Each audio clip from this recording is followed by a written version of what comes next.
Good afternoon, Bobcat Nation. It is opening day as Georgia College takes on Paine College in the first game of the 2019 season.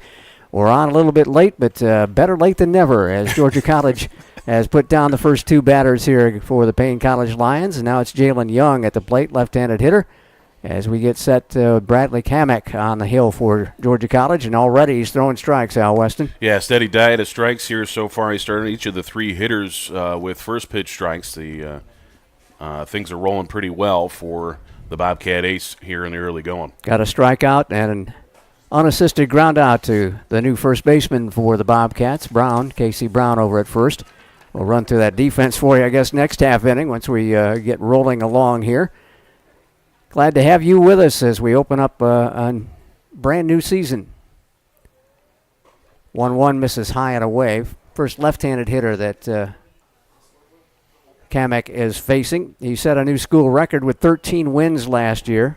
13-2, 2.54 earned run average in 24 appearances. Yeah, added 5 saves to that too. Scott was a reliever for much of the season. Big swing and a miss right there, and it's Deuces Wild here at John Kurtzfield. Got your opening one in as Young was tardy on that one.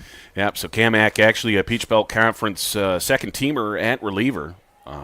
And was a preseason All-PBC at the reliever slot as well, but he won't be serving as a reliever for Georgia College this season as that one's fouled off the fence. I would imagine he's going to be the Friday night starter for the Bobcats once the Peach Belt season rolls along. Yeah, once we got into the postseason, he started starting. So we got into the Peach Belt tournament. We got into the NCAA regional. He was getting to some pretty steady starts. Chop toward third. Garrett Green gathers guns and just gets him by a half step. So that retires him 1-2-3 in the top of the first inning. Let's stick around. We'll talk about the Bobcats for 2019. A lot of changes after the Bobcats won their second straight Peach Belt Conference baseball tournament down. It was at Flagler last year, and GC came away with a big win.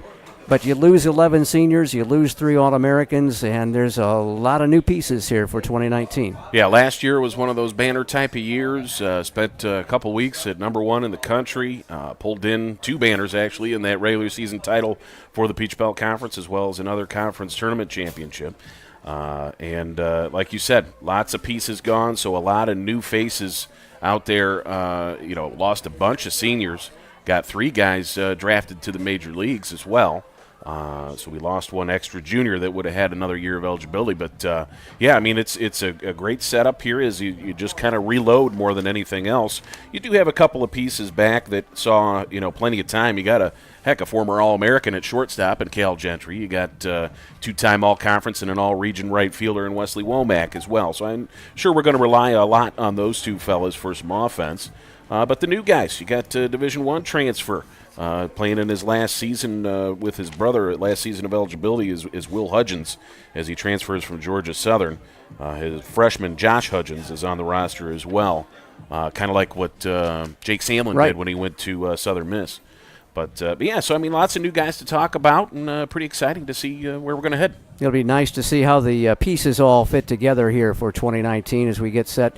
It'll be Cal Gentry, Wesley Womack, Garrett Green, and Will Hudgens, the first 4 batters for the Bobcats. Gentry, the shortstop, Womack at right field, Green holding down third base duties. Hudgens is the DH today.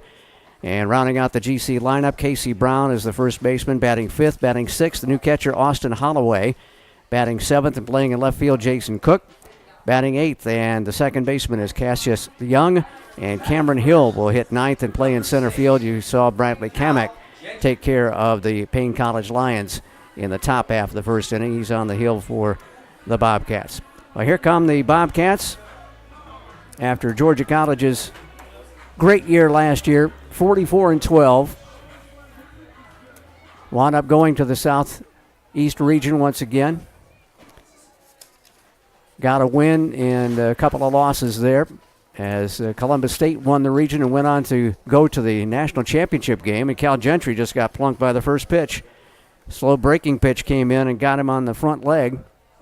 So Gentry gets his good start off here for the 2019 season. Last year, got Chris McKenzie on the mound for Paine, it appears. Last year for him, went 1-1 with a 7.88 ERA, made 13 appearances in just one start. That'll bring Wesley Womack up, and what a season he had last year. All-region outfielder. He was the Peach Belt Conference Tournament MVP. This year he's the preseason All-Peach Belt right fielder or outfielder. .390 batting average last year with 52 runs batted in, and he scored 56 times.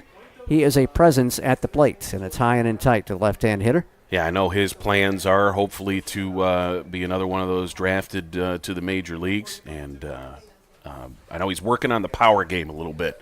Did a lot of gaps work last year, hitting doubles and driving in runs. This year he wants to put a few more over the fence to try and wow those scouts a little bit. Next pitch high and away, and it's 2-0. And Wesley, the redshirt senior out of Georgia Perimeter College, a native of Monroe, Georgia. Yeah, Wes only had 4 round trippers last year, so he would like to get that home run swat going a little bit more here in his final campaign. Quick confab. Taylor, the catcher, heading out to talk to McKenzie, the pitcher. Wesley nearly didn't come back this season. He was done with his degree at Georgia College, and I think he picked up a double major in order to stick around for another year of eligibility. Takes that one on the outside corner, and it's 2-1 now. Because when he was at perimeter, he had that injury and redshirted there. So right. Played the 3 seasons for us and had finished up his degree. So essentially, is he a graduate student right now? Yeah, I mean, he did graduate. I mean, he did pick up that degree, but I think he's picking up an extra major, to get kind of like a dual degree at the end. It won't be a master's program. Right, but it'll be a dual undergraduate degree. Yeah. And I think Hudgens is in the same spot. The older Hudgens is doing a similar thing with his academics. Fly ball center field. Davis is going to camp under this one and make the catch. Womack just got underneath that one and skies to center field. So Wesley's the first out of the first inning for the Bobcats. And now Garrett Green stands at the plate. Green, also preseason All-Peach Belt Conference player this year. Last year he led the team most of the year in batting average, wound up a very nice .375. Bobcats had a slew of players even over 400 last year. They were the best hitting team in all of Division II baseball last campaign, and I think the year before as well. That one's outside for ball 1. That is correct. The year before, we also picked up the fielding title, fielding percentage title in all of Division II. But yeah, Garrett was a big part of our early season engine last year. He was our team leader and actually was leading the Peach Belt Conference in batting average for, I want to say, about 75% of the season.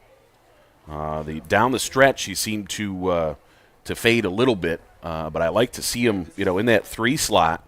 Looks like you're going to be relying a lot on the senior to be a big charge in the offense. Hasn't really had to do that yet here at Georgia College because we've had so many other weapons. He's been, down near the bottom of the order, but really doing a great job. Last year with the program as a redshirt senior, and looks at a strike and make the count 2-1. 38 runs batted in and 38 runs scored last year for GC. Garrett spent his first year in an injury situation at USC Upstate, playing for former Colonial catcher and assistant coach Matt Fincher. 2-1 to him. A little bit low, and it's 3-1. Good eye by Garrett Green. That was a tough one there. That was right on the edge. So Green's got the count in his favor, and we'll try to get something going here in the bottom of the first inning. Gentry with a lead off first with 1 down. The pitch, he's going. Ground ball towards shortstop, the hole, right side. Nice play by the shortstop, but a looping throw draws the first baseman off the bag, and that'll be an infield single for Garrett Green. Nice placement there. Knew had to go to his right a long way, and he kind of lollipopped the throw over to first. Yeah, Green burning down that line. It would have been a pretty close play, even if the throw was on line. So we're going to go ahead and give Garrett a hit infield single on that play, as the throw did pull the first baseman off the bag, but I don't know. I think he would have beat it anyway. I think so, too. And with Gentry going, they had the second baseman covering the bag. Looked like they might have had the shortstop going, but he stayed put. So runners at first and second now for Will Hudgens. Will's first at bat as a Bobcat, and he takes the first pitch up high for ball one. I'm told one of Will's keys is his versatility. He can catch, play both corner infield spots and a little bit of outfield as well. We see him at the DH here today, but we might see him all over the field as the year goes on. Well, that'll help spell some guys, give them a little bit of a breather, and give him some more playing time as well. 1-0 pitch, breaking pitch missed away, and it's 2-0. Hudgens, now a senior, and he's from Dunwoody, Georgia, and as Al said, to transfer from Georgia Southern. 6 foot and 190. Yeah, apparently, pretty confident in his stick up there as put him in the cleanup spot in his very first game in blue and green, He'll tag one to short, bobbles it. Now he only has to go to first and can't get it because he threw it away, and a run will score. The Bobcats will get a run. The ball goes into the dugout, so 2 runs will score. Yep, we're going to go 2 errors on that play as well, Scott. So an error on New on the fielding, and then an error on the throw to first base, and that allows both runners to score. Hudgens will wind up at third with that overthrow. So he's there with only 1 down. No RBI in that situation with the 2 errors.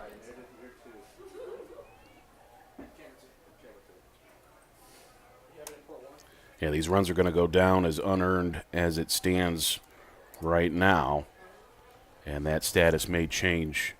Oh, okay, looks like we're going to take Hudgens back to second, Scott? Yeah, I think that's probably the case. It's usually 1 base on an overthrow. Okay. But I think they're saying that Green already had third on the throw into the dugout. And a question from the head coach of Paine College, Melvin Marshall, talking with the home plate umpire. Now they want to get the base umpire involved in it as well. Bobcats had already gotten 1 run in on the bad bobble. Looked like New was very indecisive as to what he wanted to do. Tried to field it.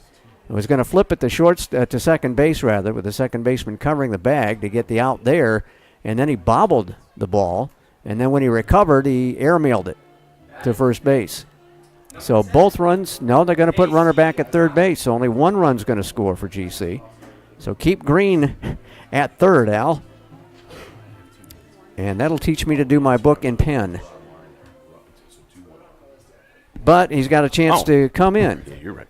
Casey Brown is at the plate for Georgia College. He's a junior and a transfer from South Georgia State College. Native of Rincon, Georgia, 6'1" and 190. Deep in that right-hand hitter's box. A couple of Bobcats in scoring position for him. And the first pitch to him is over the top with a fastball. And it's 2-0. Check it, 1-0.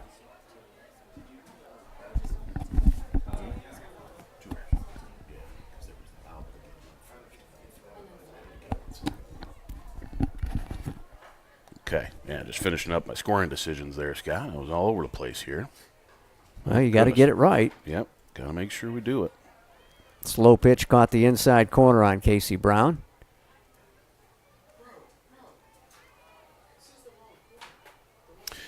All right, so Casey Brown got a transfer from South Georgia State. Got a bunch of guys from there. New gets another chance, and he comes through with that. Brown will get an RBI on the ground out, and the Bobcats do lead 2-0. Hudgens has to stay put at second base.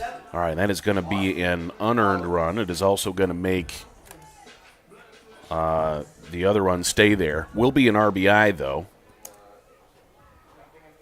And I think that's all the stuff. All right. Let's go with that. There you go. Hey, it's the first game of the season, and already some wild decisions to make, huh? Already tested me. There you go. Testing our technical crew, Jason and the gang getting things done. Appreciate all their help. Good to see Austin Holloway getting the opening day start here at catcher. Takes a curve away.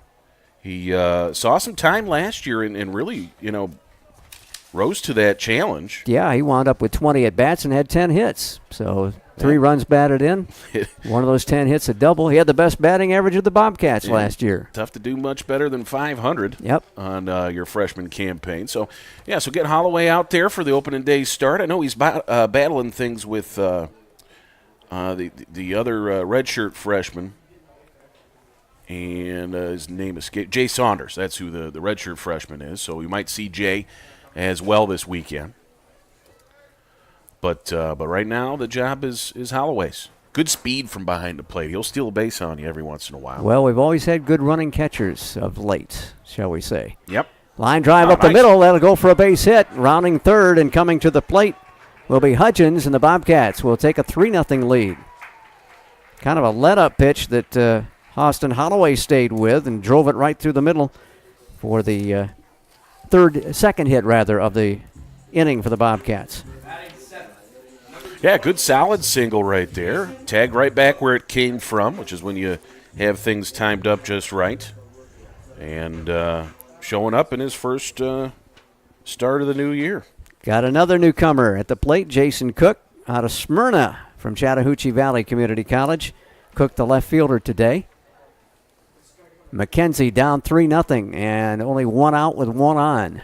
Make it 2 out, excuse me. We did have that ground out. Cook playing left field for us. Again, he's got 2 years of eligibility to work with after those 2 seasons at Chattahoochee Valley. Runners going. Pitch is popped up. Right field, foul territory. Long run in foul territory. Nice grab by Young, the right fielder for Paine College. But the Bobcats strike for 3 runs. They do it on 2 hits. There are 2 errors and 1 man left. At the end of 1, GC leads it 3-0 on the Bobcat Broadcast Network.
Welcome back to Kurtz Field. We get set for the second inning. Anthony Ellis, the designated hitter, followed by Emmanuel Wilson, the first baseman, and Anthony Lopez, the third baseman. Due up here for the Paine College Lions. GC has staked Bradley Camic to a 3-run lead. Solid numbers for Ellis last year. Hit .290. Got 23 starts in his 28 games played. Had 18 hits, 18 runs. No home runs, but drove in 12. I think that's about second or third among the returners. So pretty decent bat here. And the first pitch to him is smack foul between the third base coach's box and the dugout. Yeah, no surprise, of course, to see, with those numbers that he'd be in the cleanup spot. 1, 2, 3, they went in the first inning. Strikeout, ground out, and then a pop-up, right? Is that what it was, Scott? A couple of ground outs. Fly ball right field, and Womack will get there in time, just in fair territory by a step or 2, and that'll be an easy out as Ellis is retired. Now Emmanuel Wilson, sophomore from Decatur, out of Cedar Grove High School, will stand in. Wilson playing first base for the visiting Lions. Wilson played a bunch last year as well. 27 starts for him. .264 the batting average. 9 RBI, 13 runs scored, 24 hits. And big cut and a miss there on the first try. Not much to speak of extra base hits for Wilson, just 4 doubles among those 24 hits of his. But I believe Wilson, the leading returner in hits from last season for Paine College. 0-1 offering from Camic. Fouled back, and it's quickly 0-2. Defensively for the Bobcats, it's Cook in left, Hill in center, Womack in right, and around the infield. Green, Gentry, Young, and Brown. Holloway holding down the catching duties.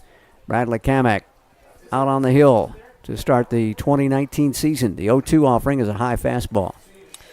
Well, it was last season's opener where we got our first look at Cassius Young over at second base, and he had a great ball game. I believe he had 3 hits, a home run, drove in like 5. So if he played Paine College all year long, he probably would have been an All-American. But, That's true. But unfortunately, 2 weeks later, we were looking for some other options at second base. I know the high school accolades and the skill set is there for Young. Like, he's one of those guys that we're kind of pointing at as the future of this program. So it'd be good to see him, get the bat to go with that great defense of his. Yeah, he was under the Mendoza line for the year, so he would like to get that bat going here in his second campaign. Did have a great summer. Went to upstate New York, actually, Really? where I'm from, and made the All-Star team in that summer league that he was playing. I think he was playing for the Elmira team there. Cut and a miss, and that's the second strikeout for Bradley. And 2 down here in the second inning. So that's good to hear that Cassius had a good summer. I'm sure most of the Bobcats did. Yeah, we had, I think, 4 guys make respective all-star teams in their summer leagues, including some other folks that we might see today, like that Saunders that I mentioned, the depth there at catcher. Anthony Lopez with 2 out and nobody on, sophomore from Lawrenceville and a graduate of Central Gwinnett High School.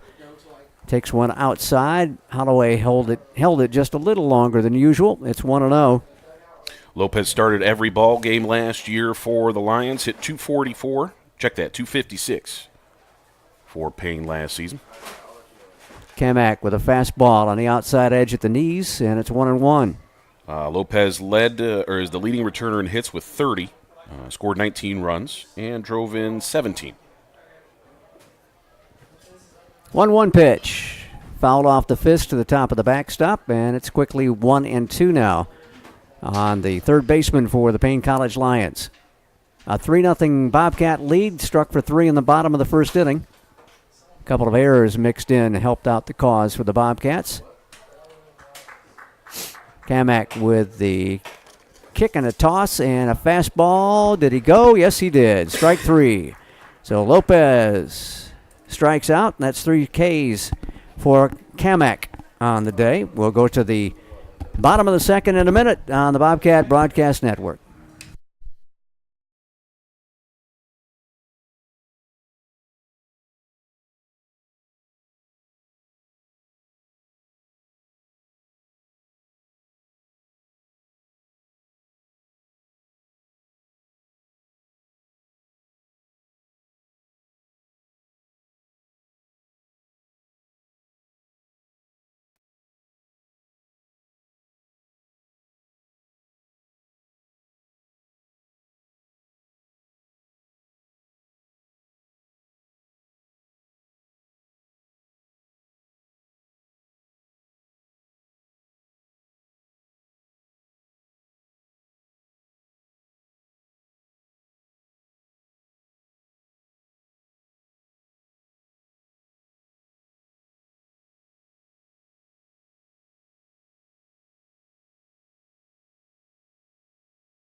Well, the 1st of February and the first day of baseball for Georgia College.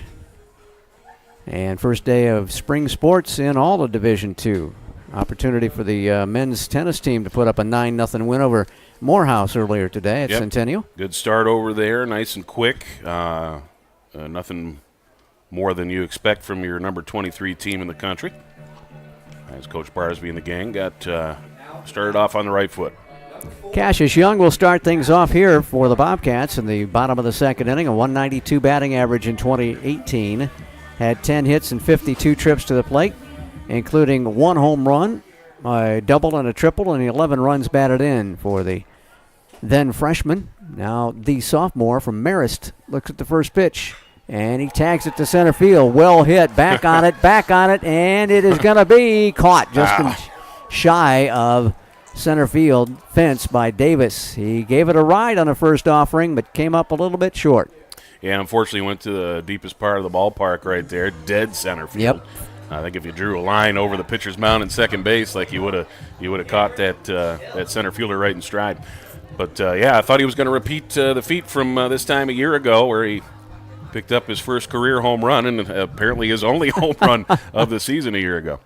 Yeah, 400 feet to dead red center here at the Kurtz, and he just had he put it in right center or left center, it probably would have been out of here. Cameron Hill gets his first at bat, takes it down low for ball one. Hill playing center field, hitting clean the number 9 hole for the Bobcats today.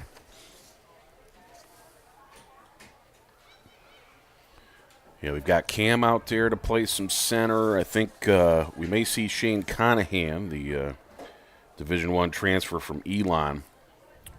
He can play some center. We might also platoon in left with Cook in the early going here. Cam smacks it on the ground to second base. He bobbles, falls down, recovers and throws, and it's backed up. No, it's not. It gets past everybody to the brick yard.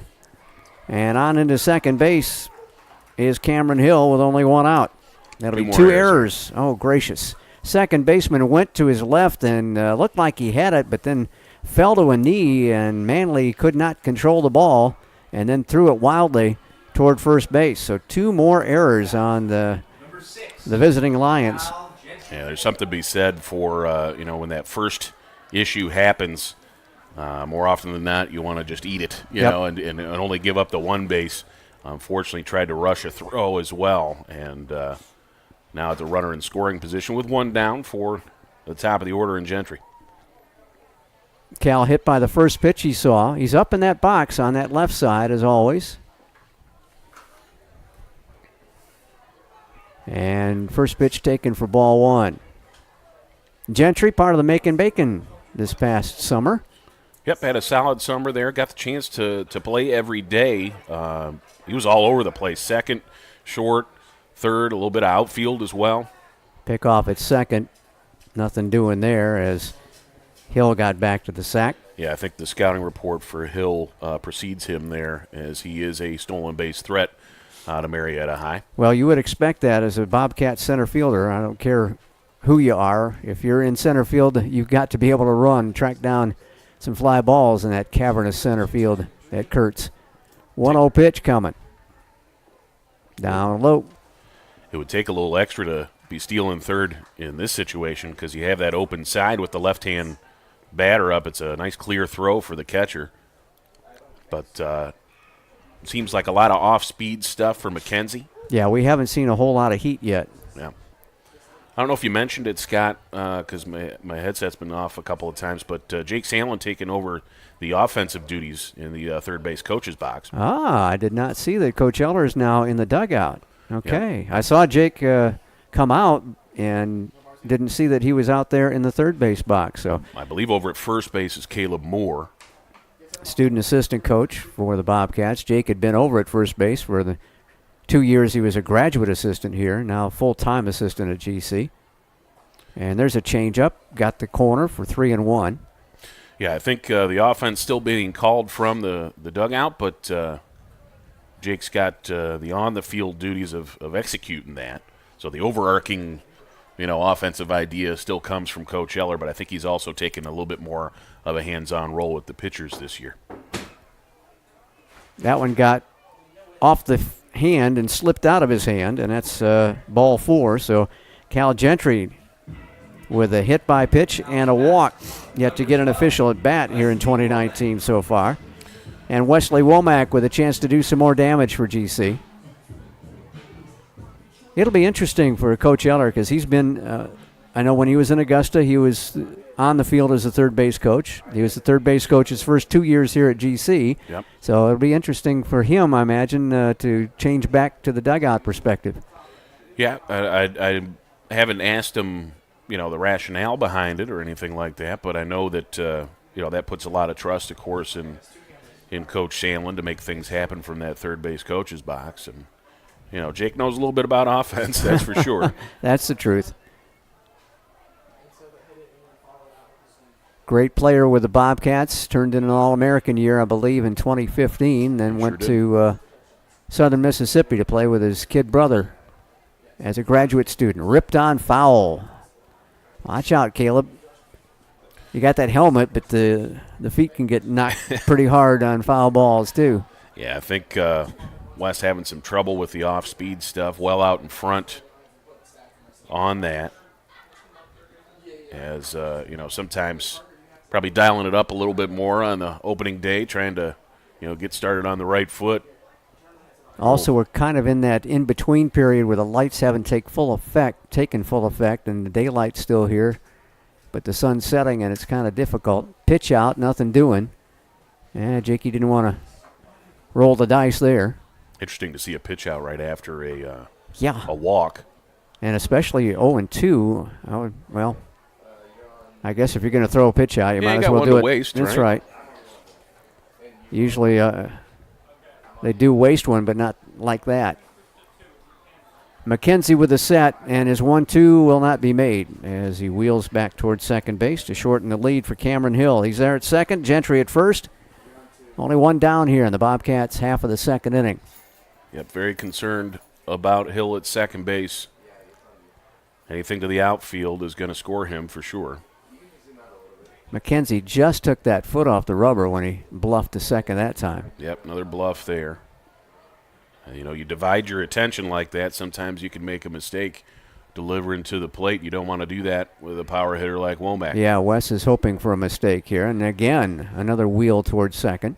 Now you see a look to the first base dugout from McKenzie. I don't know if these bluff attempts are being called by him or by the dugout. Oh, stepped off again. Yeah, and Hill doesn't really have a, huge lead at second base. No. It's like a four-step walking lead. The last couple, he hadn't really allowed Hill to get a full lead before making these bluff moves. And nobody in purple. Now they're going to throw back, and McKenzie's got to be careful of a throw like that. He's going to hurt himself.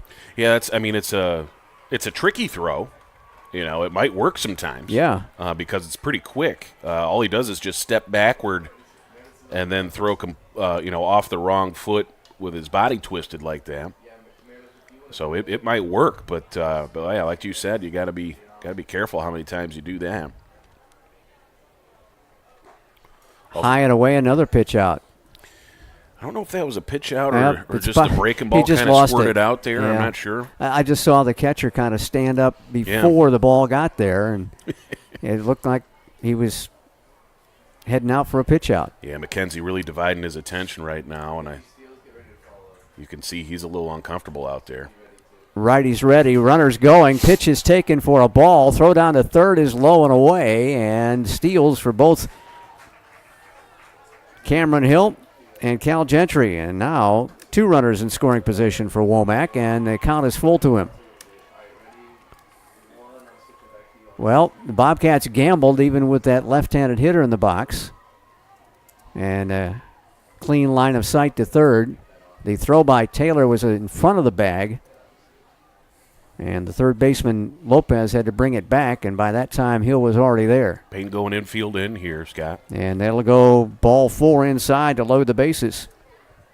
And I'm sure they'll keep them in on the infield with the sacks full of Bobcats and only one out. And Garrett Green with a chance to do some big damage for the Bobcats. RBI had an infield single in the first inning, came around to score later in the frame on the pair of errors by shortstop New. Yeah, here's a spot for Garrett now, again in that 3-hole. You're going to expect he needs to come through in situations like this to drive in runs. Didn't get the opportunity to drive in a whole lot despite hitting .375 last year as the first pitch is taken for a strike because everybody was already driven in by the time things got around to him. That's true. In that 8 and 9 slot in the order, so. Well, they've got a couple of gaps there. They're up at the corners and back in the middle of the diamond. And chance for Garrett to maybe steer it left or right. And he bends out of the way of that one. 1-1. McKenzie in a world of hurt right here in the bottom of the second inning. Already down 3-0. Yeah, I think maybe double play depth in the middle there. They're Yeah, it thinking looks like they it. might be able to turn 2. A little bit tighter on the first base side than they are on the third base end. 1-1 is down low. Lots of activity from Taylor there behind the plate, as he has been pretty active, doing a good job smothering those low pitches.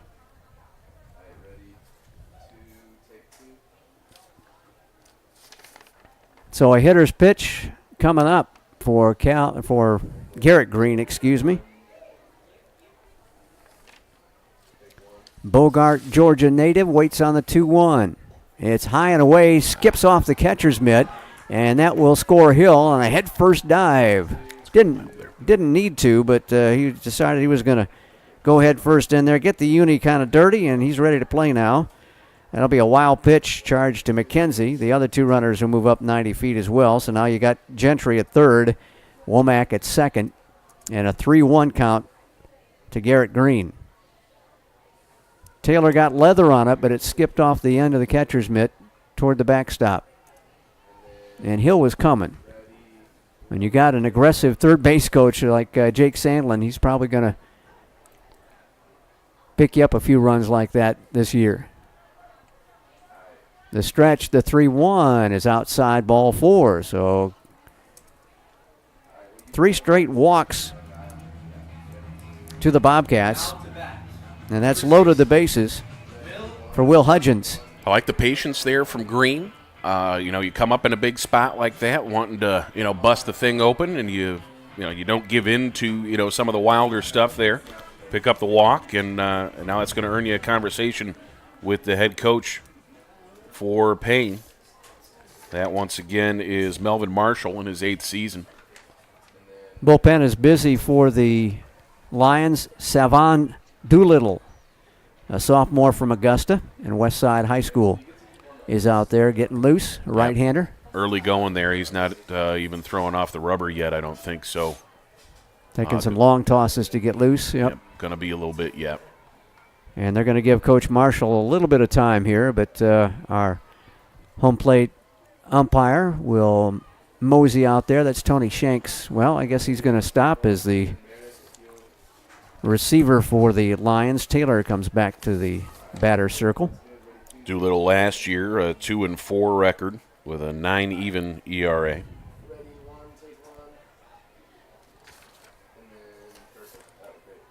Hudgens reached on a fielding error by the shortstop, well, then compounded it with a throwing error and scored later in the inning. Bobcats with a 4 spot already, and the let up is a little bit high for ball 1.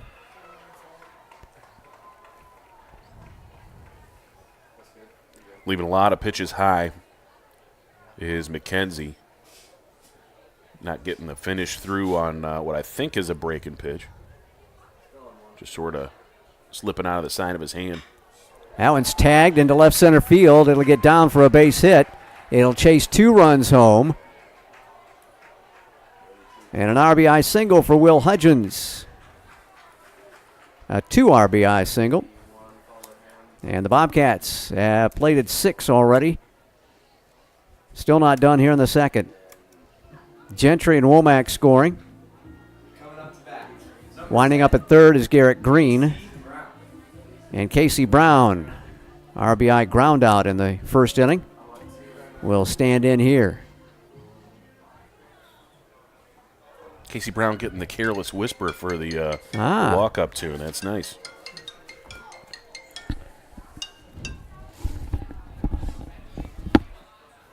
Mr. Weston's being paged.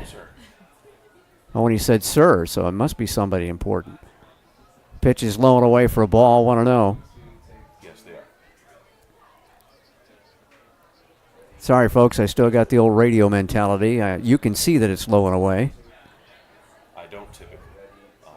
Just announce maybe the new pitcher because sometimes the pitchers don't appear in the lineup. Of the batting line. Brown almost out of the right-handed hitter's box on that back leg. Sure, you tell Will to go through the wrap-up steps. McKenzie with a 1-0, and that one's hit in the air to short right field. Late break by the right fielder. Second baseman will go back and field it. That's Manley. And Manley will get the pop-up.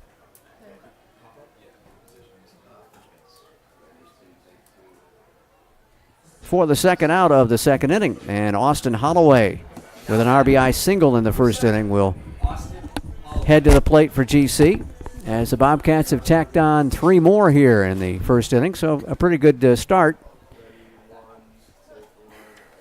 3 runs so far in each of the first 2 innings for GC.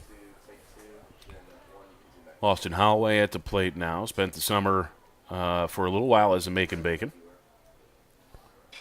And he'll line it down the right field line, just foul by a couple of feet. Bid for extra bases for Holloway. And you had season tickets for the Macon Bacon, right? I sure did. You were a Baconite. I got to see opening day with Austin there, and he was down the depth chart a little bit. He was on like a brief contract, like just a couple of weeks, I think it was. And then he ended up finishing up his season up in the league up in Atlanta, as they didn't extend that contract with the Bacon. Really spreads out at the plate. Yeah, wide open stance, too. 0-1 slapped in the air to right center field. Long run for the center fielder, but the right fielder will come over, and Manley will make the catch. That's Young, in right field. So that'll do it, but the Bobcats pick up 3 more runs, and they do it on just 1 more hit. And at the end of 2, it's a 6-0 Bobcat lead on the Bobcat Broadcast Network.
Bottom third of the order coming up for the Paine College Lions. It is shortstop David New. Amari Taylor, the catcher, will bat second here this inning, and Davion Manley, the second baseman, will be hitter number 3 in the top of the third inning.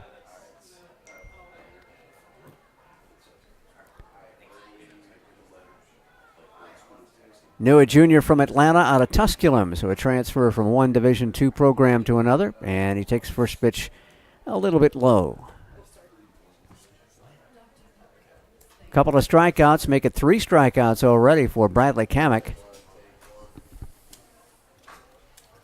He sent the Lions down in order the first 2 innings, and he pitches inside.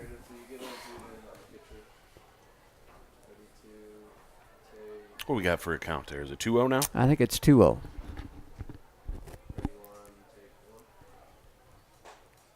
There's a fastball in, and it's 2-1. So New has had some issues in the field. He would like to make amends for that with his appearance at the plate. He'll tap it third base side. Garrett Green's going to let it roll. Smartly done there, because he would not have had a chance to get David New at first base. So it trickles foul and it evens the count at 2-2. Well, I don't see David New in last year's statistics, so that must mean he's a new player. There you go. See what I did there? Yeah, I heard that, yeah. Oh, dear. He did come from Tusculum, so maybe he spent his first 2 years in Tennessee. Tusculum, great history of baseball there. I know we've seen them at the regionals more than a few times. Cutting a foul, just got a piece of that one to stay alive. Trickles toward their on-deck circle. So he'll stay up there with a 2-2 pitch due him once more. Beautiful day today. I mean, I didn't expect low to mid-60s when we started off about 25, 26 degrees today. Yeah, it was a strange day. Right down the middle and taken for strike 3. That is 4 strikeouts now for Bradley. Yeah, it looked like a breaking pitch there that kind of started on the hip of the batter, then slid right into the zone. Got frozen. Just slid right in. Yeah, slid right in. Saw that. Absolutely. Folks, if you could just see the hands when Mr. Weston's talking. We should get a camera up here. No. No. Oh, dear. I'm not going to.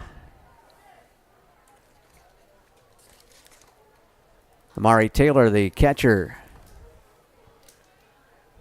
Been busy back behind the plate. First time at it in this ball game. Yeah, and he's a first-time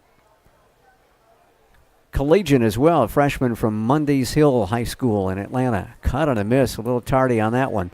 And he's quickly down at a 0-2 hole.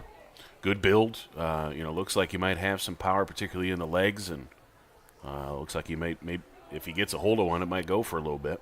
Going to play him way to the right side in the outfield. Cut and a miss again. Back-to-back Ks. One looking, one swinging. And Camic rolls on. That's 5 strikeouts now for the senior. And the bottom of the order, Davian Manley, the second baseman, will stand in. Manley also with some issues out in the field. 5'7" sophomore from Decatur. And a graduate of Southwest DeKalb High School.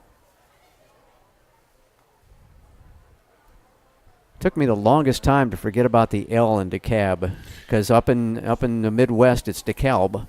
Yep. So, but I also never learned how to pronounce the gas Fina. I kept saying Fina. Oh. I think.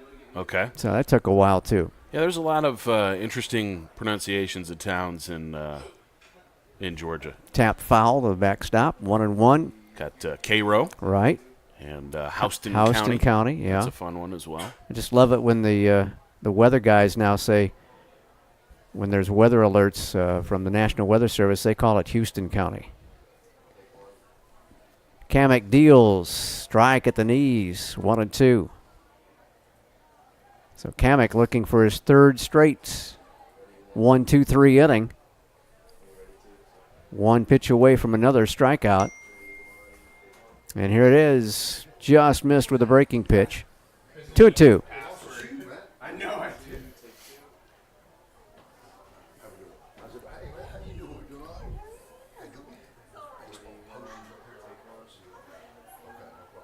Deuces wild, line drive, base hit. There goes the perfecto and the no-hitter. On a 1-2 pitch, Manley reaches out and pokes it over the head of shortstop Cal Gentry. Good piece of hitting there. Had 2 strikes on him and just laid the bat out there where the ball was and deposited into left center. First hit of the ball game, as Scott mentioned, for the Lions. Comes with 2 outs here in the third. We'll go back to the top for Jalen Davis, a strikeout victim in the first inning. Open stance from that right side as Camic pitches from the set for the first time. He really hummed that fastball past Davis. 0-1. Davis patrolling center field today for the Lions out of Augusta. GC with a 6-0 lead here, top of the third. Off the fist, short right field, and Womack stretches out and makes a... No, he didn't. Thought he got it. Skipped right behind him. And safe at first will be Davis on the sinking line drive base hit. Manley able to take third base on the play once he saw the ball squared away from Womack. So runners on the corners here with 2 down. As the Lions threatening here a little bit. Trying to get back in this ball game here. Antonio Sanders with a ground out to Bobcat first baseman Casey Brown, his first at bat.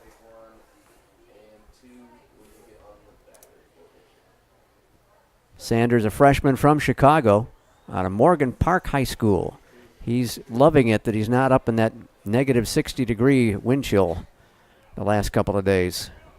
Big hello to the Benson family tuning in on the Bobcat Broadcast Network. Just got a text from them. Did get to see Brandon last week. Yeah, I heard he was in town. Yep, he stopped through and took a little BP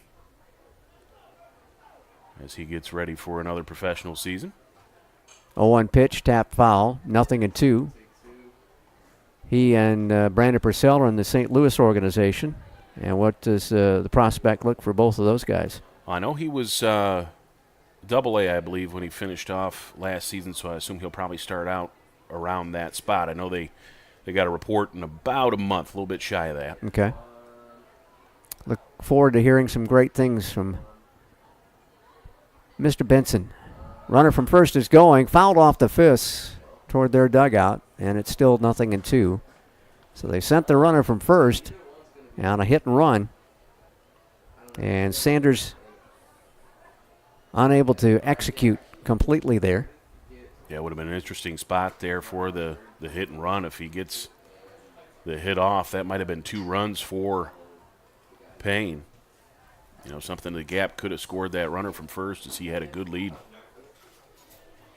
Camic trying to bear down and get this strikeout and get the final out of the inning and keep that goose egg on the board as he chases Davis back to the bag.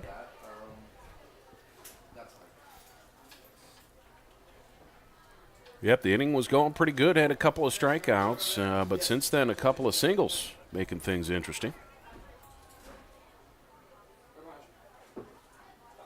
Here's the 0-2 pitch out. Snow back to third, and it's going to be not in time. And a runner will move to second base as Davis takes second. Holloway tried to gun down Manley.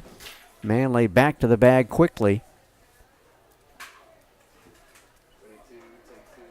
And so Davis credited with the steal. Now 2 ducks on the pond here for Sanders with 2 out and a 1-2 offering to him coming. Strike 3 right down the middle. Sanders took it looking like the house on the side of the road. And that is 3 strikeouts in the inning for Bradley Camic and give him 6 for the day. We'll go to the bottom of the third, still 6-0 Bobcats on the Bobcat Broadcast Network.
Bobcats half of the third, leading 6-0 against the Paine College Lions.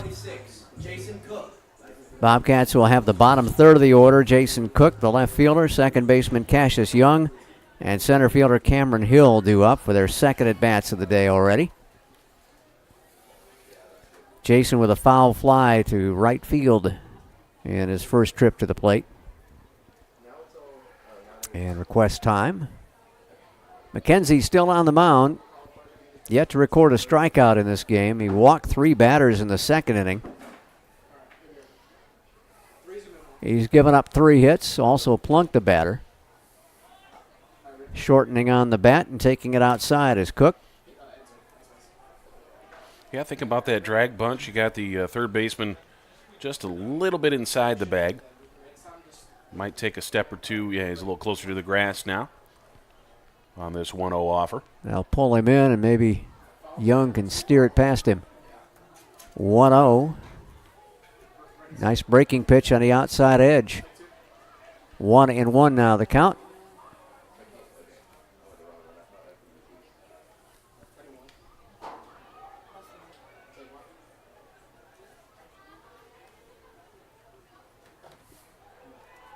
Swing and a miss. McKenzie held that leg up very similar to what Japanese pitchers do before he delivered it. Kind of a hesitation type movement at the top of the wind. Yeah, try and add a little deception to the offers to the plate. Get the timing off of Cook.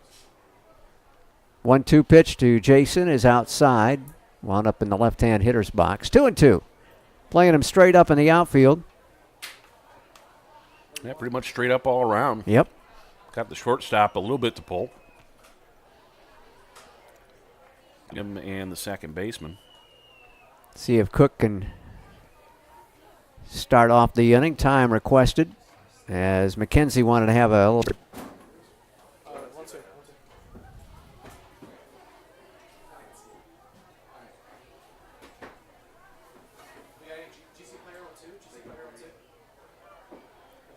So whatever it was, they've talked it over. And now everybody's back in position. Got it all ironed out, Scott. There you go. McKenzie nods yes to the pitch selection and goes 2-2. Fouled out of play to the right side over toward the softball diamond. Softball day today, softball tomorrow for the Bobcat women. They'll start their season with a double dip tomorrow. Hoping to avoid some rain on Sunday. It's about a 30 to 40% chance, I understand, for Sunday. It's a good thing the baseball teams are not set up. 2-2 pitch again is up high. Really held that leg up again. And the count full now on Jason Cook as he starts off the bottom half of the third for GC. Payoff pitch, low and away, another walk. Good at bat there. Kind of worked him a bit. Spoiled some decent pitches. And the past for McKenzie has shown some walks. So if you're patient enough, you're going to be able to get that opportunity. And there he did right there. Cassius Young with a fly to center field, about 2 steps away from getting out of here in dead red center in his first at bat. Sophomore second baseman with an opportunity to get something going big for the Bobcats here in game number 1 for 2019. Yeah, it was definitely the hardest hit ball of the day thus far. Unfortunately, just a few feet shy of getting out of here. Yanks it foul, third base side. Jake Sandlin doesn't even budge.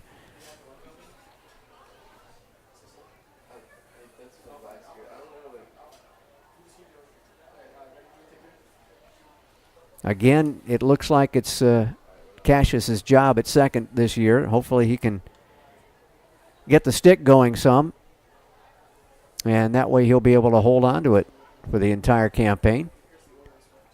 Here's his 0-1 offering. And he'll tag it to center field again, much shorter this time. Coming in is Davis, and he'll make the grab for the first out. So a couple of fly balls off Cassius's bat. That's the major league pop-up right there up into this night sky. It's been a long time up in the air. Lots of time for Davis to question himself as to whether he was underneath it or not. Had to go to his left and come in a bit. Now the number 9 hitter for Coach Eller and the Bobcats, it's Cam Hill. The freshman center fielder reached on a fielding error, went to second on a throwing error on the same play by second baseman Manley, and came around to score on a wild pitch after stealing third. So runner is going from first, pitch out, throw down to second, will not be in time, and a stolen base for Jason Cook. Throw is to the shortstop side of the bag there, and Cook had a really big jump on McKenzie. And that'll get the bullpen up and going again for the Lions. Earlier they had Doolittle throwing. 1 out, runner in scoring position for Cam Hill. Well, he's already flashed that speed we'd heard about. Now Taylor and McKenzie can't get on the same page, and the catcher trots out to talk to his pitcher.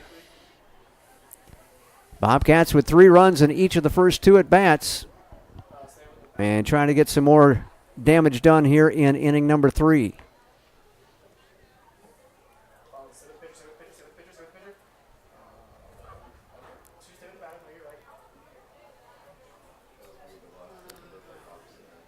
They have had a confab each inning, I think, already. Well, I mean, you know, 3 runs in the first, 3 runs in the second, and got another runner in scoring position here. Last time we had a runner with speed on second base, it really divided McKenzie's time quite a bit, so we'll see if maybe that comes into play here again. Hill's going to pop it up in front of home plate, and the catcher will stab at it and drop it. And nobody's at third, and that will allow Jason Cook to take third, and going on to second base is Hill. So that'll be an error on the catcher, and it's a 2-base error, allowing Hill to move over to second and Cook all the way to third. One of those tough pop flies right in the foul or fair territory, right down the line, is just outside the batter circle. And the freshman Taylor had problems reeling it in. So the 5th error on Paine College already. And Cal Gentry, opportunity here to knock in a couple of runs as the Lions bring the infield in. Cal chops it to second base. They're going to go to the plate. High throw. Run scores. Gentry will round first and head to second. So a run scores to make it 7-0. Okay, Scott, we're going to go fielder's choice there because they could have had him at first on the hot grounder. And then an error on the second baseman for the throw. Now to bat. Number 12. Well, they played it properly and tried to make the play. A little hesitation by the second baseman, Wilson, and that cost him. And then he just, once again, threw it over everybody's head. Cook had to go back and tag home plate because he missed it the first time. Second and third now for Wesley Womack, and this could get ugly real quick. Scott, I am going to go an RBI on that because that would have been a tough play at the plate to get that catch and the tag. Just for if you're scoring at home, folks, that's going to be an RBI for Gentry on the fielder's choice. Advance to second on the air.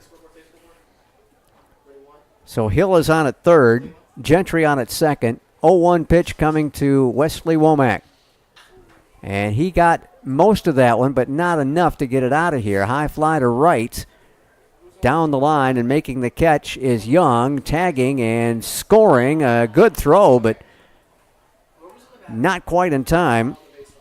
Man, it hit funny out in front of the plate. It kicked away from the catcher. I don't know if maybe it might have caught the bat or something, like a clod of dirt there or something, but yeah, the sacrifice fly.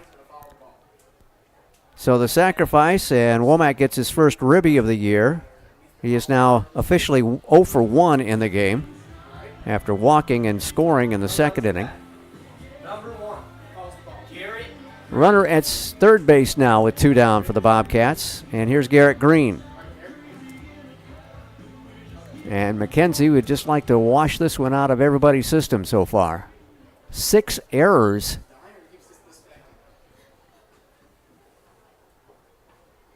For the Paine College Lions. McKenzie with a kick, the pitch. Nice knockdown by Taylor back of the dish. Had to go to his right. That one could have gotten through the wickets back to the backstop. Not a whole lot of foul territory behind home plate. You got padding back there, and there's some brick down below it, so it could knock things around a little bit. That one's popped up. short right field. Second baseman in foul territory, Manley, will make the catch. And that will do it. But the Bobcats will pick up 2 more runs, and they do it without the benefit of a hit. We'll go to the 4th, and Al will be with you when we come back on the Bobcat Broadcast Network.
Back to action here. John Kurtz Field going to be top of the 4th inning. Bobcats leading at 8-0.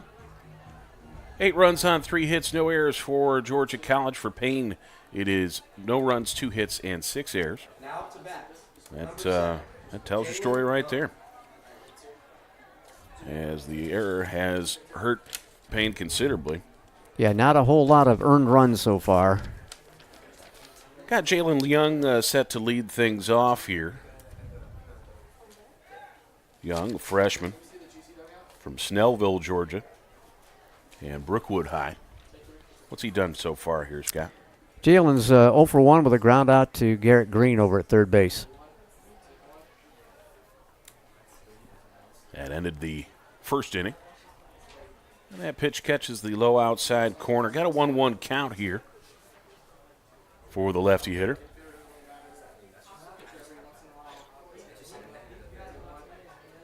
Hands well out in front of him and brings him back. Takes a look at a pitch low and away. Looked like the breaking pitch maybe didn't snap into the zone for Camic there. And Austin was set up outside as well. Not sure what he said to the home plate umpire, but a lot of nodding from Austin there as they agreed on something. Fastball outside and a 3-1 count here, as you don't want to start off with a walk. Yeah, Camic yet to issue a walk in this game. Yeah, just make him go ahead and put the ball in play. You got this 8-run lead. Swung on late and fouled it, chopping down the third baseline. That'll bring the count full here.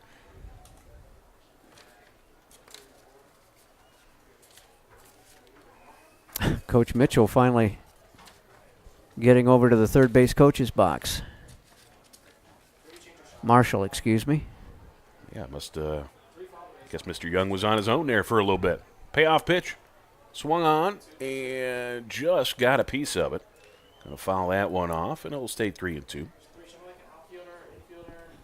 Don't know if guys are just trying to get warm down there in the bullpen, but a lot of activity. Some position guys throwing around the bullpen area in addition to the reliever getting loose. So another payoff pitch due to the right fielder. Cut on and missed, and he goes down on strikes.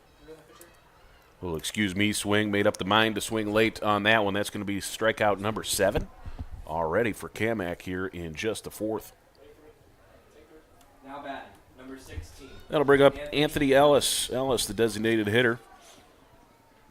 And a sophomore from Stockbridge, Georgia. Back to the right-hand side for the Lions. One out and the base is empty, and he takes a look at a pitch on the outside, black for a strike. What do you got on Ellis today, Scott? Well, so far, Mr. Ellis has had a fly to Wesley Womack in right field. Yes. Cleanup hitter for the Lions. Deep in that right-hand batter's box, comes in on the letters, and he Backs out of the way for a 1-1 count. Boy, the last one was way outside, and then that one came a little bit inside. Give me back my plate, says Mr. Camic.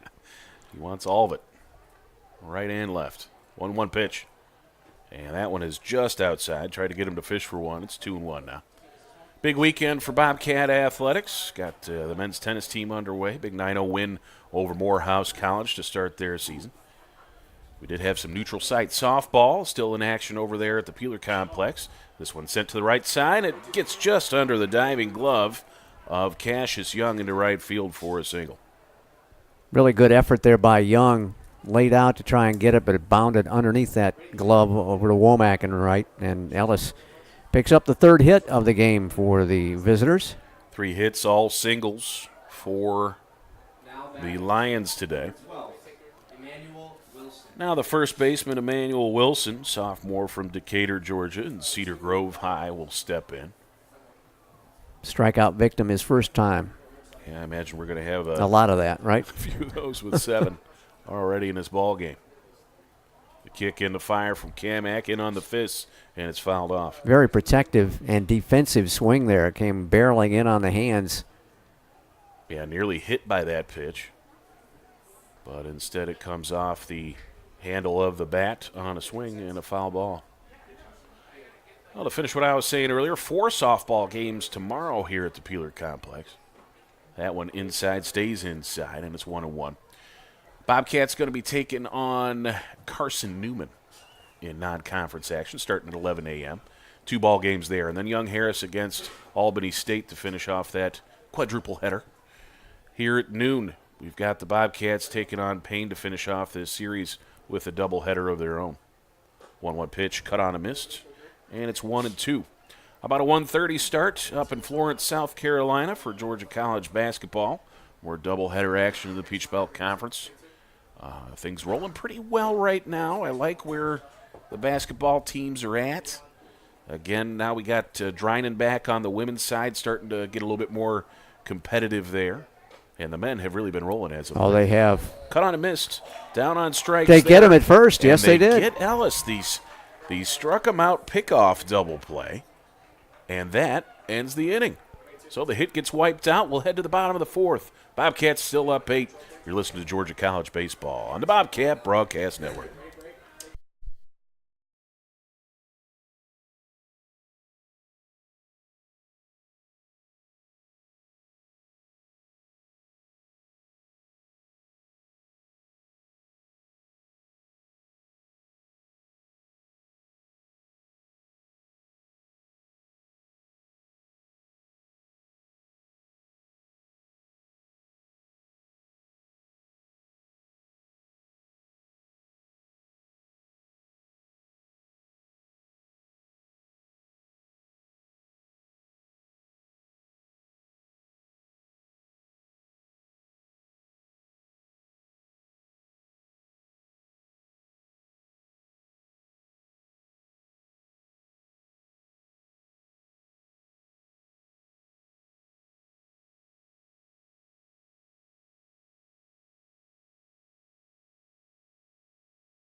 All right, so a new inning here. The bottom half of the 4th brings a new pitcher, first time to the bullpen, as Savon Doolittle will take to the hill for Paine College. Now, Doolittle last year made 11 appearances with 8 starts, a 2-4 record, a 9 even ERA, 44 innings pitched, 70 hits against him, 60 runs, 44 of them earned. We got 40 walks and 37 strikeouts. Opponents hit .361 against Doolittle.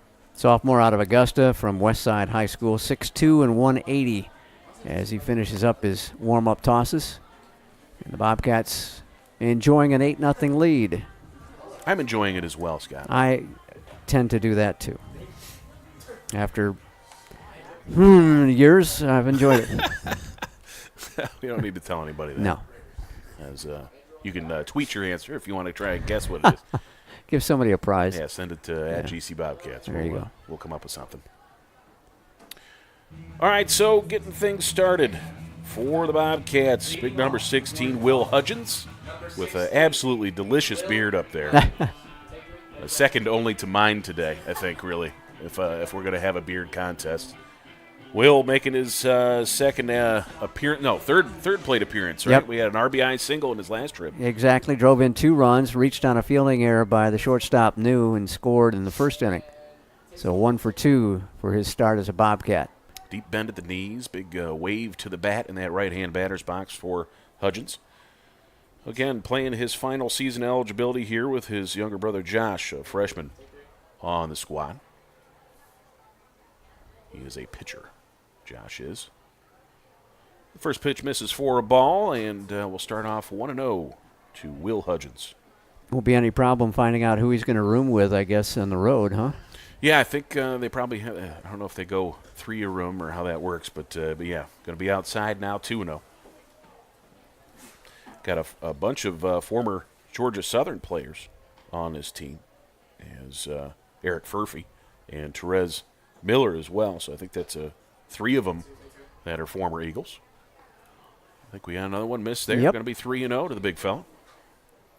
Well, see if he gets the green light. Yeah, this early in the season against a new pitcher, though. Haven't seen a strike from him yet. I imagine he's waiting. And he does so as that one goes in the left-hand batter's box for ball 4. The 4-pitch walk to start off for Hudgens. And he will head down to first base for Casey Brown. Brown, the junior from Rincon, Georgia, and a transfer from South Georgia State College. What we got for KC so far there? Well, I've got him 0 for 2, ground out to short with an RBI and a pop out to the second baseman as that one gets away from everybody again. Yep, going to be a wild pitch there. Not a great start for Mr. Doolittle. Yep, going to get Hudgens over to second. That is 5 straight balls to start off this relief outing, as not providing a ton of relief here so far.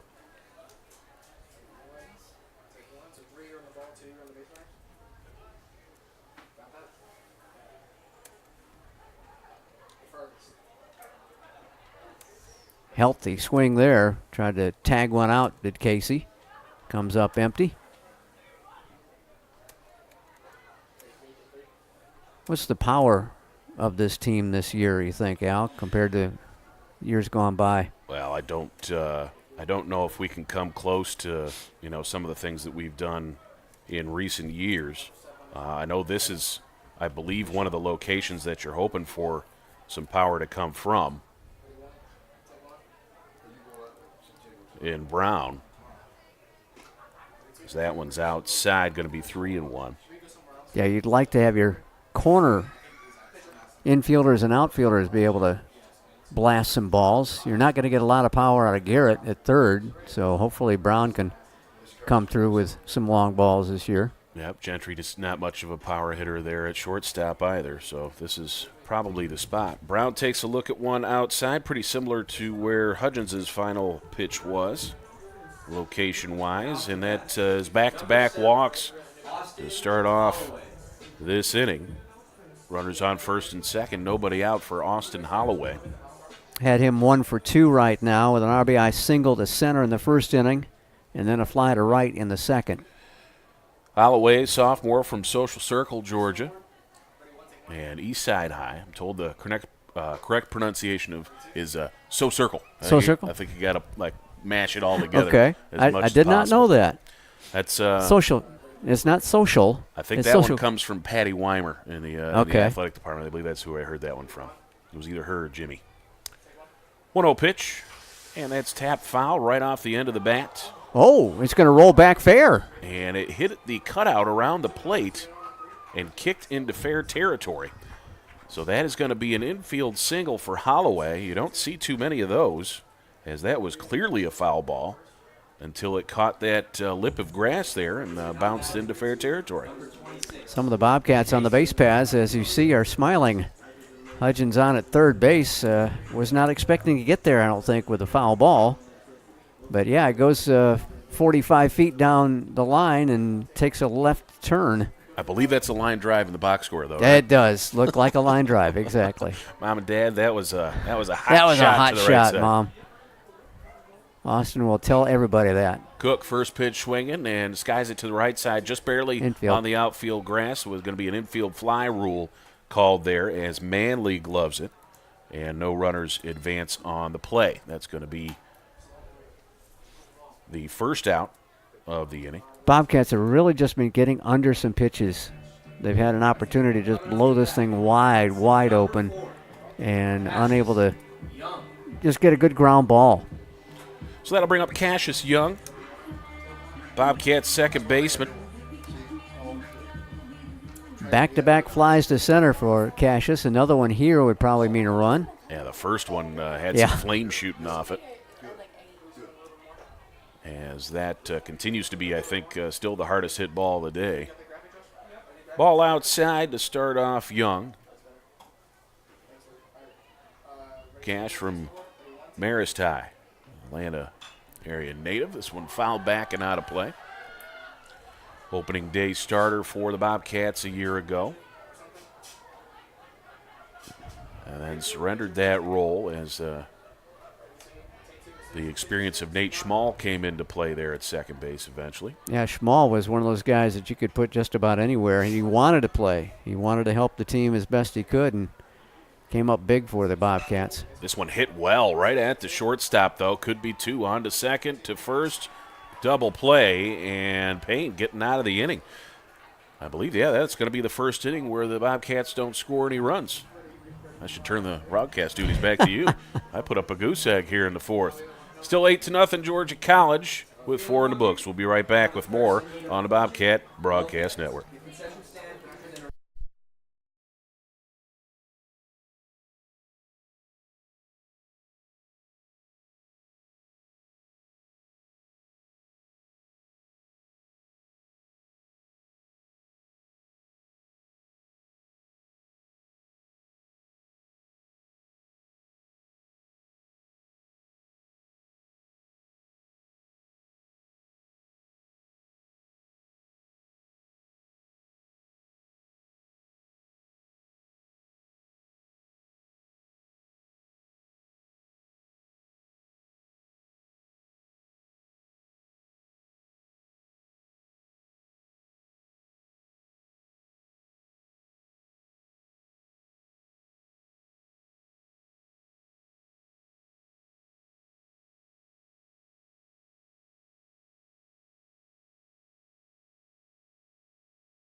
As the warm-up tosses finish up here in the top half of the fifth inning, Georgia College leads this 8-0 over Paine College.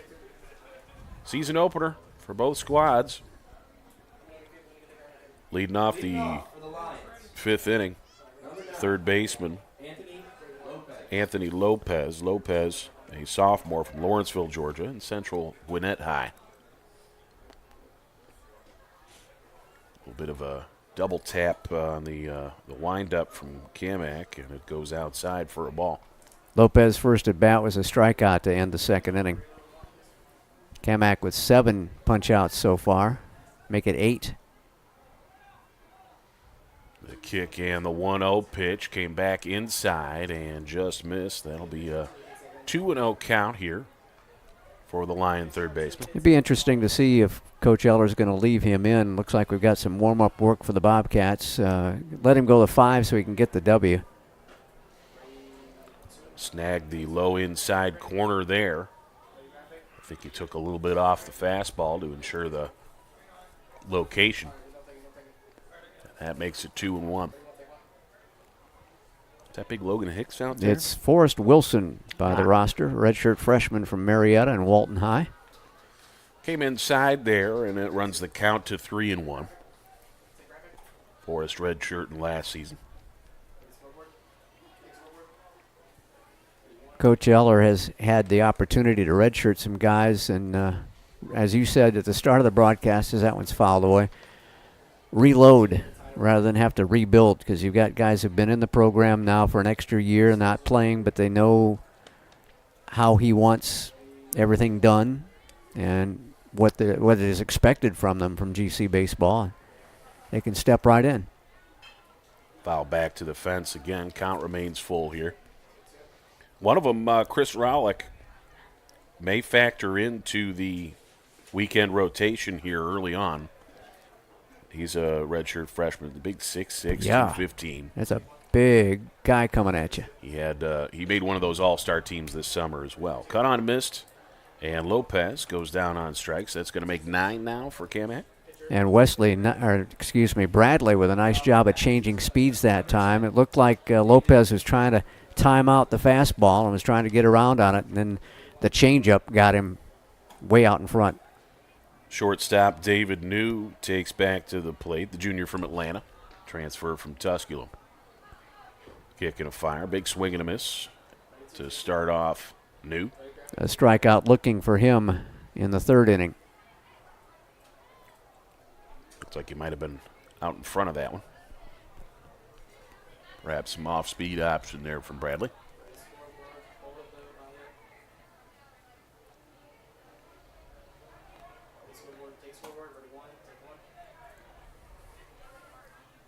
The rock and the 0-1, and that is well outside.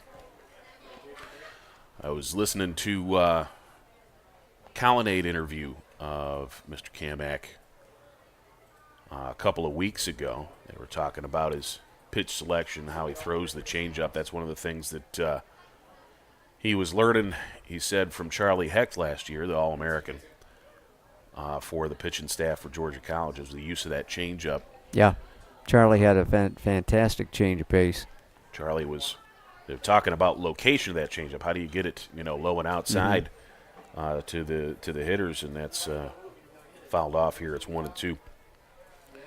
And Charlie said he didn't really worry about that too much. He just, focused on the low portion of it, because if it's low enough, it's, not going to cause you any damage, right, even if it does catch some plate. Kick in the 1-2. Swung on to the right side, and that limboed right down the line there as Brown gloves it and steps on the bag for out number 2. Well, cue ball down there to Brown. That's the second time he's been able to get an out recorded all by himself. Yep, just a slow roller that just sort of hugged the line there, hopped over the I was waiting for it to base bounce foul or even more fair, because the last one we saw last inning. I was worried what it was going to do around the first base bag myself, because if it hits the bag, it could go anywhere, right? Right. Taylor at the plate now. This is the catcher, Amari Taylor, freshman from Mundy's Mill High School. A couple of guys from Mundy's Mill on the Paine roster. First pitch misses for a ball. Here comes the second offer, and it's low and inside, 2-0. Taylor with a strikeout his first time up.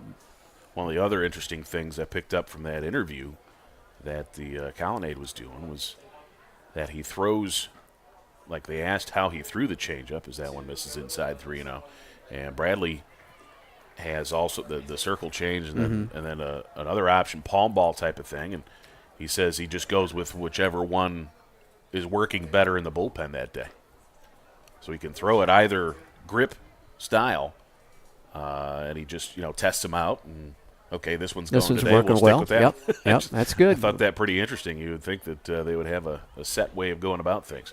Low and away on the 3-1 pitch. That's going to earn a walk for Taylor. I believe that's the first free pass of the ball game for Camic. Yes, it is, sir. With the 9 strikeouts and just 1 walk now.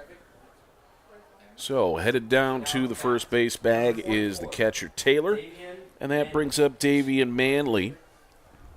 Manley, the second baseman, got the first hit of the ball game in his first trip. It was lined it over the shortstop's head. Yep, dropped that single into left center. He was 90 feet away from scoring the first run of the season for the Lions. A little late on the swing. Going to foul it back to the right side over by the softball diamond. Looks like they're just about to get underway in ball game number 2 over there. Not sure what happened between Carson Newman and Young Harris in game 1. Of course, Young Harris's head coach, Kayla Lucas, former assistant here at Georgia College. And she's got her team primed pretty well. They're number 13 in the country. Wow. Swung on and missed. And it's an 0-2 count. Yeah, she knows her softball. Yep, she was. She actually won the first ever National Assistant Coach of the Year award. That came from the National Fast Pitch Coaches Association. They had just started that award, and she got it the very first season while she was here. That one is low and outside just a bit. Yeah, Holloway questioning the call back there. I don't think I ever finished up the schedule. Softball's got some more games on Sunday. It just, it never ends out here at West Campus. Noon start for a doubleheader against Albany State. The Bobcats going to wrap up this Bobcat kickoff tournament with the doubleheader. Foul back again. It's still 1-2. So that's what we got. We have the masked runner at first base. I didn't realize that Taylor has an aversion to the cold, apparently. Well, I can say I wouldn't blame him. Didn't think it was that cold yet. Well, we're up here in this nice toasty press box. That's true. Don't throw stones. Thank you for. Outside, going to get away from Holloway. I think that pitch was low and away enough to be a wild pitch there as Holloway tried to backhand it. So that will be Deuce's Wild here now at Kurtzfield. Almost sounded like it hit the bat first and then came back to the backstop, but no call by the home plate umpire. Yeah, I think maybe it might have been the glove of Holloway that it kicked off of along with the ground. 2-2 pitch. Straight back late. Again. Yep. How many pitches have you got for Camic? Have you got that stat? I've got 73 pitches. I would think this will be it for him. This inning, hopefully he can get through this batter here. And like you said, that would be the magic 5 innings to get him the victory. And go ahead and move to Mr. Forrest Wilson up next. 2-2 pitch sent to short. And it's actually the third baseman going to glove that one. As Garrett Green was played over, they had Gentry up the middle. So that was your typical shortstop location. But Green makes the play on the shift and ends the inning. So 5-3, he put out to finish it off. And Paine comes up empty on another opportunity here in the top of the 6th. No, this is 5th, right? Yes, sir. Yeah, top of the 5th. No runs, no hits, no errors. They leave 1. We'll head to the bottom half of the 5th. Georgia College 8, Paine College 0. We'll be right back.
Now a catcher for the Lions, number 55.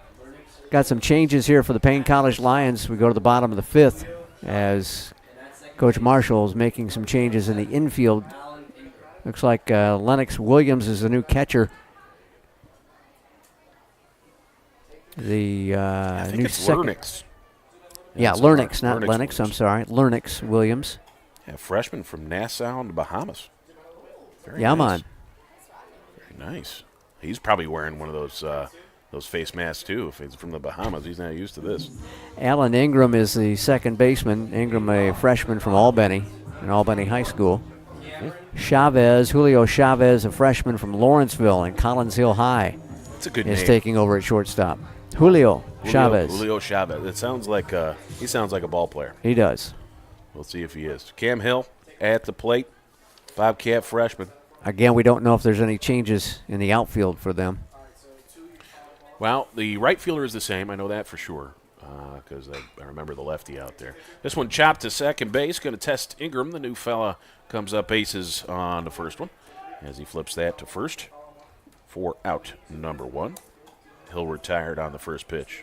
He'll reach safely on errors his first two times. On that drop pop-up by the catcher back in the third inning, and then in the second inning, he reached on the fielding error by the old second baseman, Manley. So now 0 for 3 on the day so far. Cal Gentry at the plate. I know he's got a couple of free passes. He got two. Hit by a pitch. Hit by a pitch and walk, and he scored both times, and reached on a fielder's choice, got an RBI. First pitch. Pulled into the zone for a strike. Sorry, Scott. Sorry, but 0 for 1 officially for Cal. Does have a ribby, though. Back to the top of the order for Cal. He was a great leadoff hitter as a freshman, All-America status as a third baseman. Pitch taken for a strike. Had a little bit of a sophomore slump for him. Still got up over 300 on the batting average. So a relative slump, I guess, when you compare it to that freshman season that was just a blistering pace.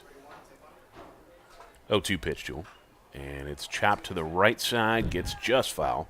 Boy, that ball is just bouncing all over the place. That one deadened out. It looked like it was going to take a big Kurtzfield hop, but then it just leveled off and died down the line. Fortunately for Cal, it was foul. He was thinking it was going to stay foul all the way, but the way we've seen the ball bounce around today, who knows? So 0-2 the count still here to the Bobcat shortstop, Cal Gentry. Kick and swung on, going to get right at the right fielder, Young. Just caught him right in the tracks. I don't think he had to move a muscle to squeeze that one for out number 2. Yeah, Cal tagged it pretty good, but you're right. He couldn't have lasered that one in any better. So 2 down, bases empty for Wesley Womack. Womack, the senior from Monroe, digs into that left-hand batter's box. What's Wesley done today, Scott? Wesley on the day is 0 for 1. He has had a fly to center, a walk and a run scored, and a sacrifice fly with an RBI in the third inning. First one misses up for a ball. If that sac fly came in his last at bat. Got it pretty good. Sent it deep down the line and right. 1-0, well out in front. Yeah, well out in front. We've seen him do that some. I think he's just so eager as trying to get the power numbers up. Yep, sent that one, I think, off the facing in front of the first base dugout. Doolittle, tall, lanky right-hander, working from the third base side of the rubber. 1-1 pitch. And that misses high, going to be 2-1. Came right over the top that time. Doolittle's got some big tootsies out there, man. Got a special order of those cleats.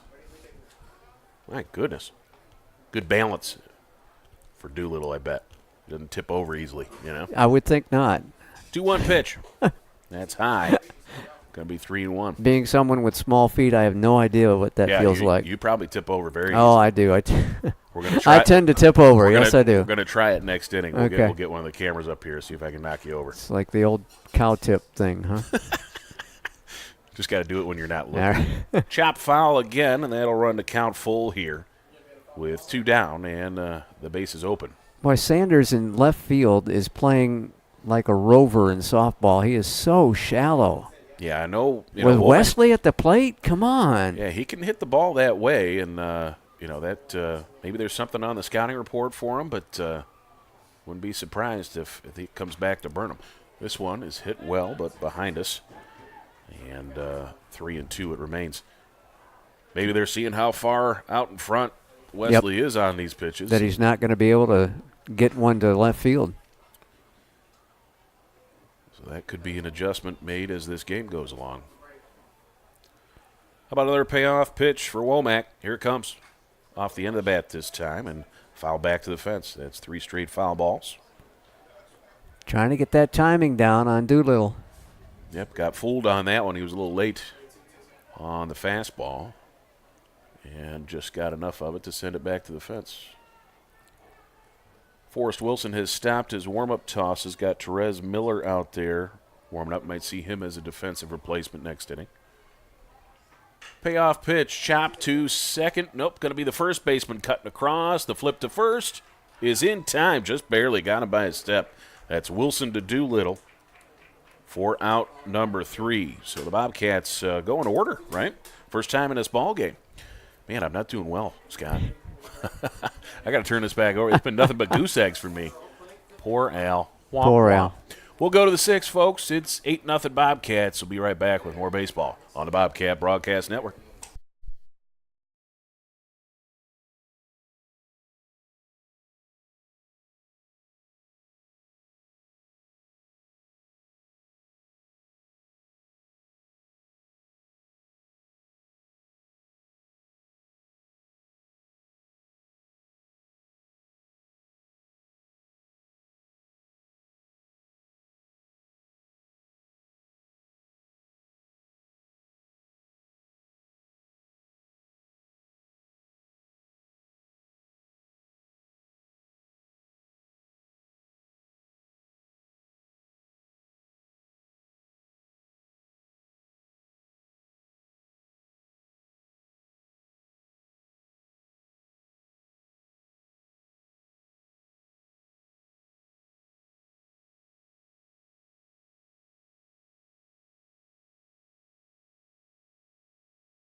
It's 24. All right.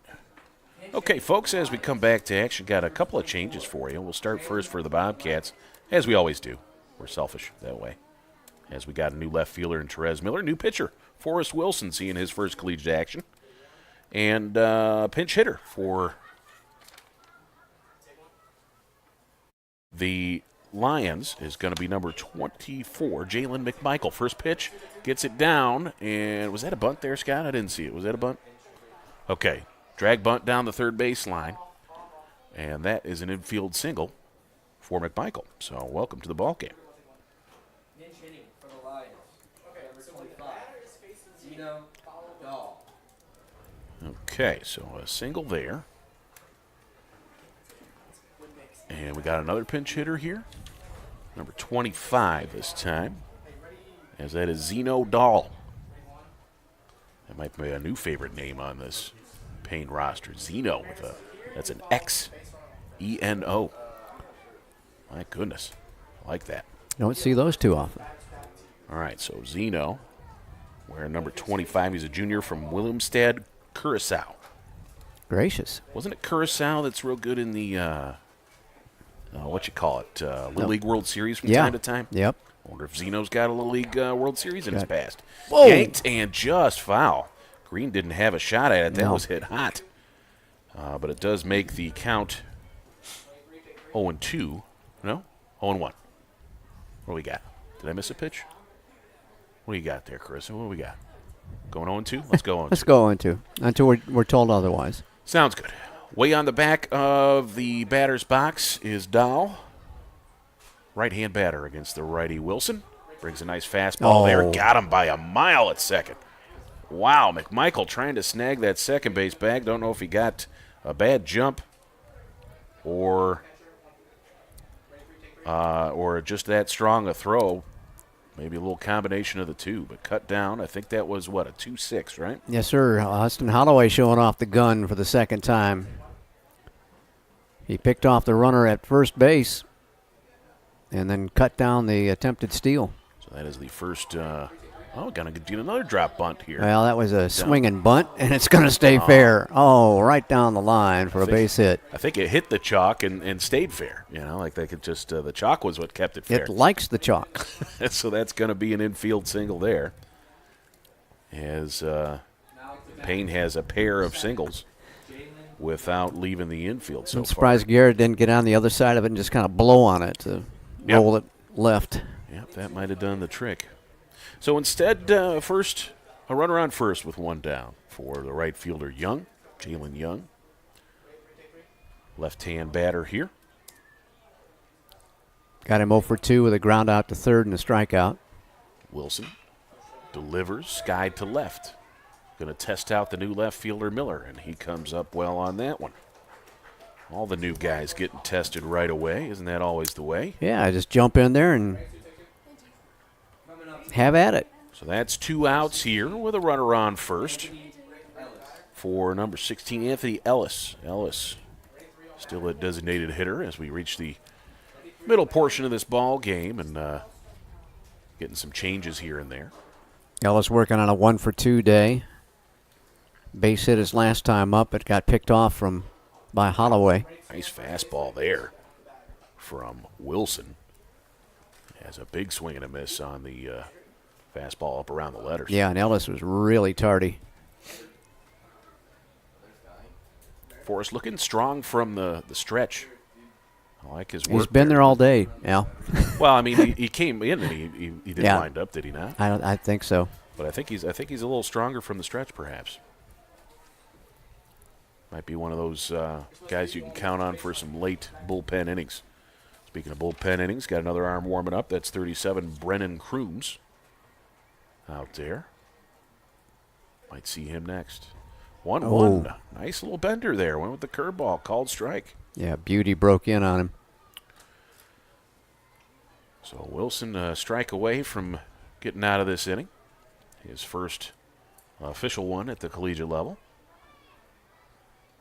Comes set and fires a fastball inside. It's going to be laced to left. We'll get down in front of Miller for a single. Third hit of the inning for Paine. And that makes runners on first and second. Number 12, Emmanuel Wilson. For the Lions. Going to be hit number 6 of the ball game for Paine College. Really solid contact that time by Ellis. He stayed back on it and was able to deliver it in front of Miller in left. Well, Emmanuel Wilson was very happy to see Camic get out of the ball game. He struck out both times against Bradley.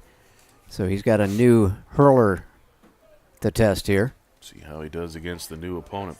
Bobcats up 8-0 here in the top of the 6th, and Paine threatening, but there is 2 outs. Yeah, hard to believe you got 3 hits in the inning and 2 outs and no runs. Forrest delivers and misses outside. Got a good breaking pitch going tonight. Yeah, got some nice lateral movement. Might be a slider or a slurve type pitch because it doesn't look like it comes over the top. I think it goes east to west a little bit. 1-0, and that one is fouled back.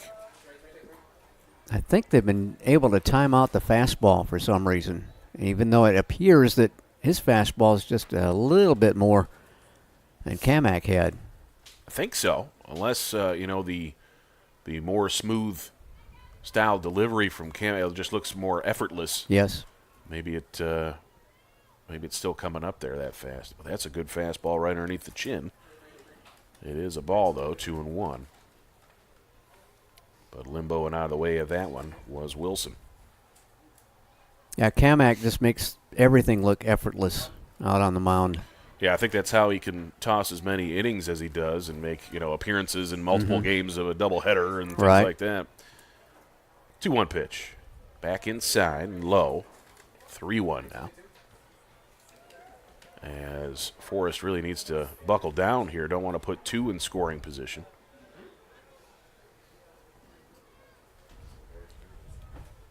here in his first collegiate inning. The set here for Forrest Wilson, and the 3-1 pitch, cut on and missed. Nice one there, kept him off balance. And the count runs full with 2 down. Probably going to get the runners in motion here, as the wheels will be turning for Dahl and Ellis, perhaps. We will see. Got Colin Lacorto sprinted out of the dugout trying to get loose down there. Another fastball fouled directly back. The runners were going. So they will retreat to their bags, as we'll get another payoff pitch here in just a moment. Emmanuel Wilson from Decatur, Georgia, Cedar Grove High, sophomore. Listed as an infielder and a pitcher. Might see him on the mound perhaps tomorrow. Payoff pitch is swung on, sent to short. Going to go across the diamond to first base in plenty of time. The throw was high. Coming off it to get it was Brown. He gets back down to the bag in plenty of time. Ball was hit too hard. If it was a little bit slower, that throw would have been dangerous. So that 6-3 put out gets the Bobcats and Forrest Wilson out of a jam. As Forrest puts up a goose egg in his first collegiate inning. We will head to the bottom of the 6th. It is Georgia College 8, Paine 0. Be right back with more Bobcat baseball on the Bobcat Broadcast Network.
We are back to action, bottom half of the 6th inning. Georgia College all over this one, 8-0. Got 3 in the first, 3 more in the second, and then 2 in the third. That's it. It's been zeros for a little while here. Kind of impressive work as what was, such a hot start for the Bobcats. They've cooled off a little bit. Yeah, Mr. Payne's starting Doolittle. to get some outs. He has come in and silenced the bats. Yeah, didn't start very well. No, but it's not how you start, it's how you finish, right? Indeed. Garrett Green puts a pretty good charge into this one. Shallow center on a dead sprint for that one was McMichael, the new center fielder. Pinch hit last inning, stayed in the ball game. And so that is out number 1. He really had to sprint, like you said, to make the grab there. A little late picking it up off the bat in this darkness. Great field lighting here at Kurtz Field, obviously. So, Will Hudgens at the plate, senior from Dunwoody. Back to it again. Bases empty with 1 down here in the bottom of the 6th. Got Will 1 for 2 with two RBI single in the second. Also a walk in the 4th. First pitch misses low. Looks like Brennan Crooms back to warming up out in the Bobcat pen. That's a fastball high, 2-0. Crooms redshirted last season from Metter, Georgia, and Metter High. So potentially his first collegiate action as well. The kick and the 2-0. And that one's low and away. Make it 3-0 here, as Hudgens showing some great patience up there at the dish.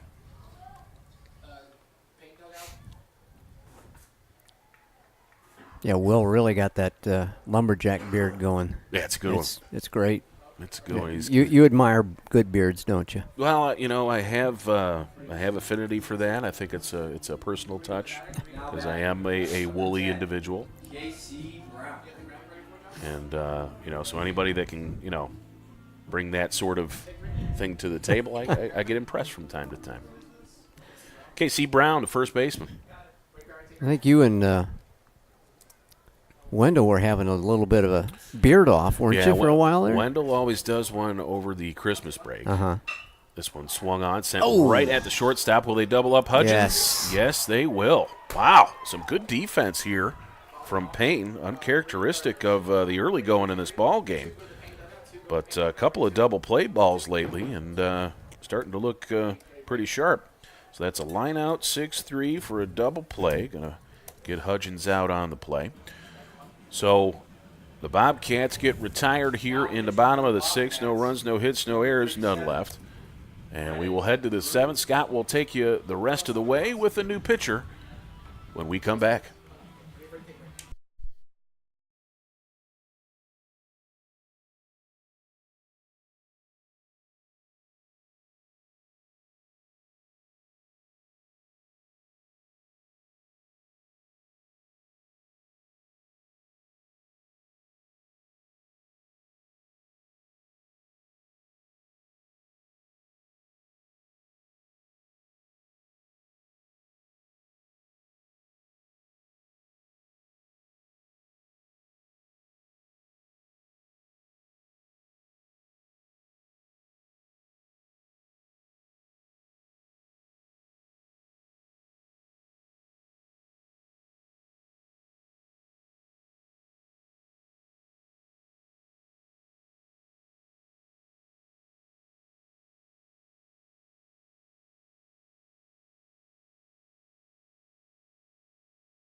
All right, folks, we're back to action here. I'm going to take it, even though it's Scott's inning, just because we got a new pitcher, Brennan Crooms, redshirt freshman, 6'1", 190 from Metter, Georgia, and Metter High.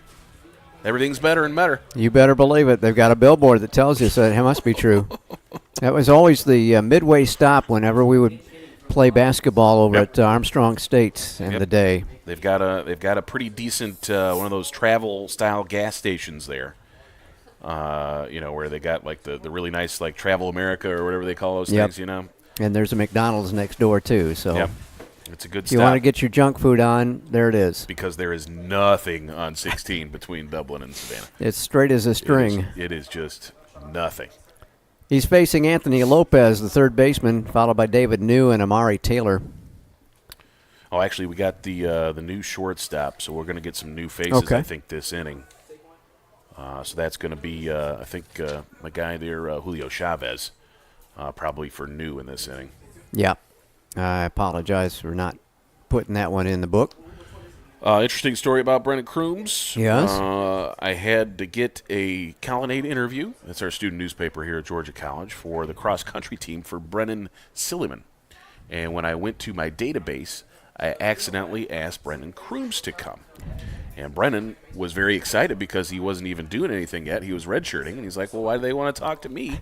And I'm like, well, Brennan Silliman is one of our best runners. Why wouldn't they want to talk to you? So he shows up for the interview, and I was like, ooh, that's the wrong Brennan. Okay. Oops, wrong Brennan. Sorry. Yep. So hopefully he will do some wonderful things here, and the Colonnade will want to talk to Brennan Crooms. And I can actually make that text to the right Brennan this time. We'll see. We'll see. A little sidearm action from Crooms, and he makes the count 1-2. Lopez with a pair of strikeouts against Camic, excuse me. So he's grateful to see a new arm out there. 1-2 pitch. Tap toward the first base side. That one's going to go truly foul. A long way foul compared to some of the got to stick with it. Ground balls to the right side we've seen today. The right side has been interesting today. It has. We need to groom that right side a little better, I think. Yeah.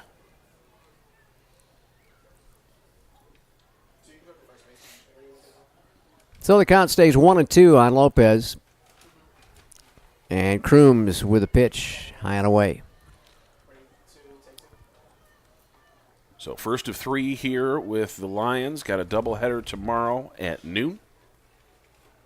Scheduled right now for 2 9-inning ball games. We'll bring you that action here on the Bobcat Broadcast Network. First 8 games of the season are here at the Kurtz. Yep, got a quadruple header. 4 ball games of the series with number 2 Tampa. How about that? Next week. Yep. Coming to town. Number The 2 in the Spartans. collegiate baseball poll. Yep. Tampa right now taking on Lander. Swing and a miss. Lopez retired on strikes for the 3rd time. Crooms comes in and fans the first batter he faces as a collegian. Number 1. Julio Chavez.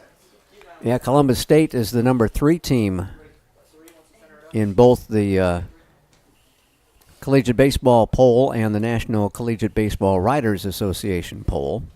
Bobcats were 14th on that list. But number 6 in the country on college baseball, and they know their baseball at college baseball.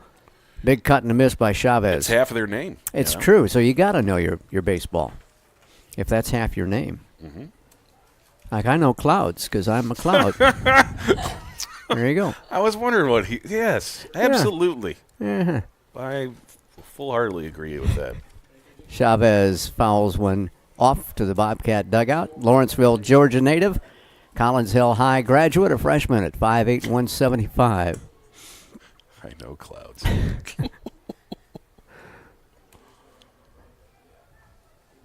Well, I am son of Cloud. Mac means son of. Is that what that so, is? Okay. Yes. All right. It's like Fitz in the Irish Fitz language. Son of? Fitz Okay. is son of too, yeah. 1-2 now as we get back to baseball. Yeah, eventually. Yeah, you know. It's there. It's a long season, It's right? there for us when we need it. The baseball is happening. Yeah. It's always good to be with you, Al. Oh, it's good to be with me, too. Crooms with a 1-2.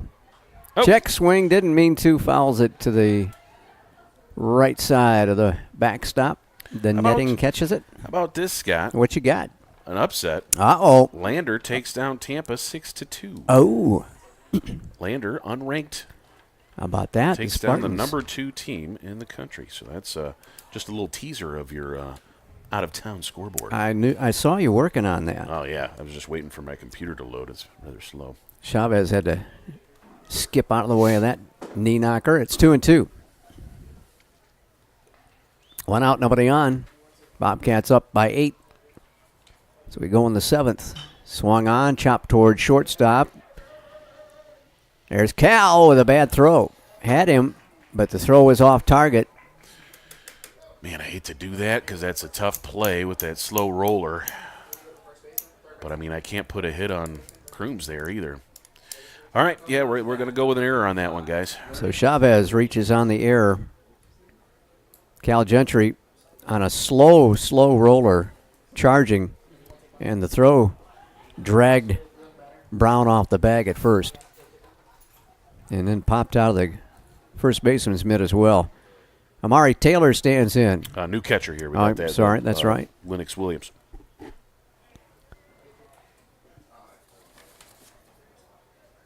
So Williams first at bat after an 0 for 1 Lennox. start for Taylor. Sorry, Lennox Williams. Lernix, and he is a big backstop. They list him at 225, 6'2", a freshman. And he cuts at the first pitch. Make it the second pitch, I'm sorry. Lernix from the Bahamas, out of Florida International. Must have redshirted there, I Must guess, because be. he still got freshman status. Ooh, jeez. That one came in almost a very tender area, and it's 2-1.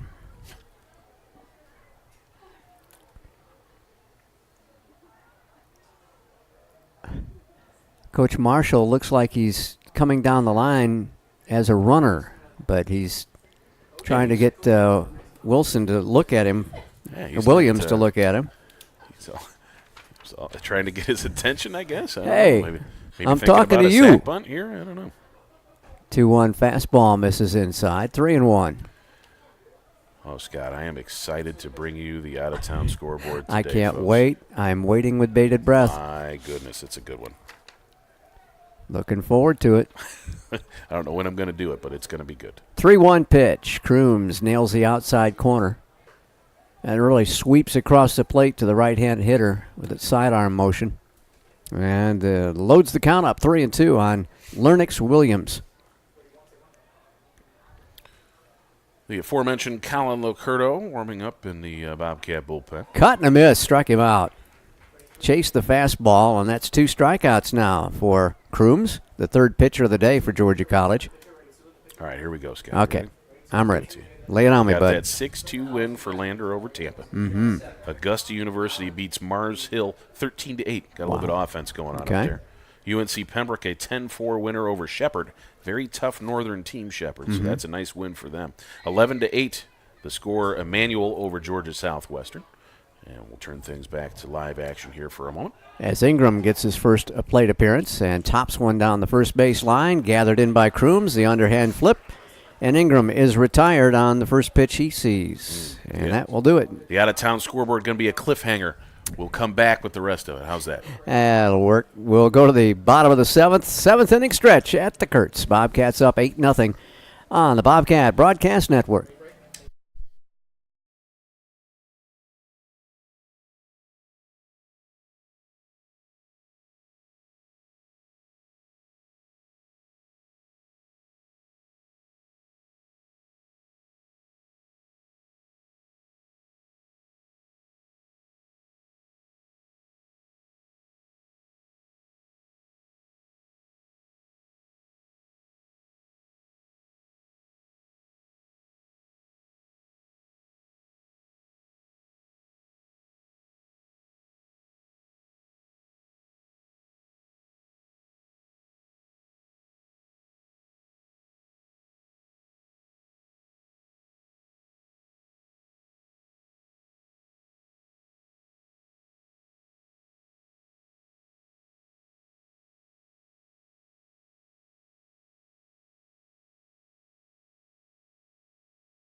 Bottom of the seventh, the Bobcats have Holloway, Cook, and Young scheduled here with an 8-0 lead.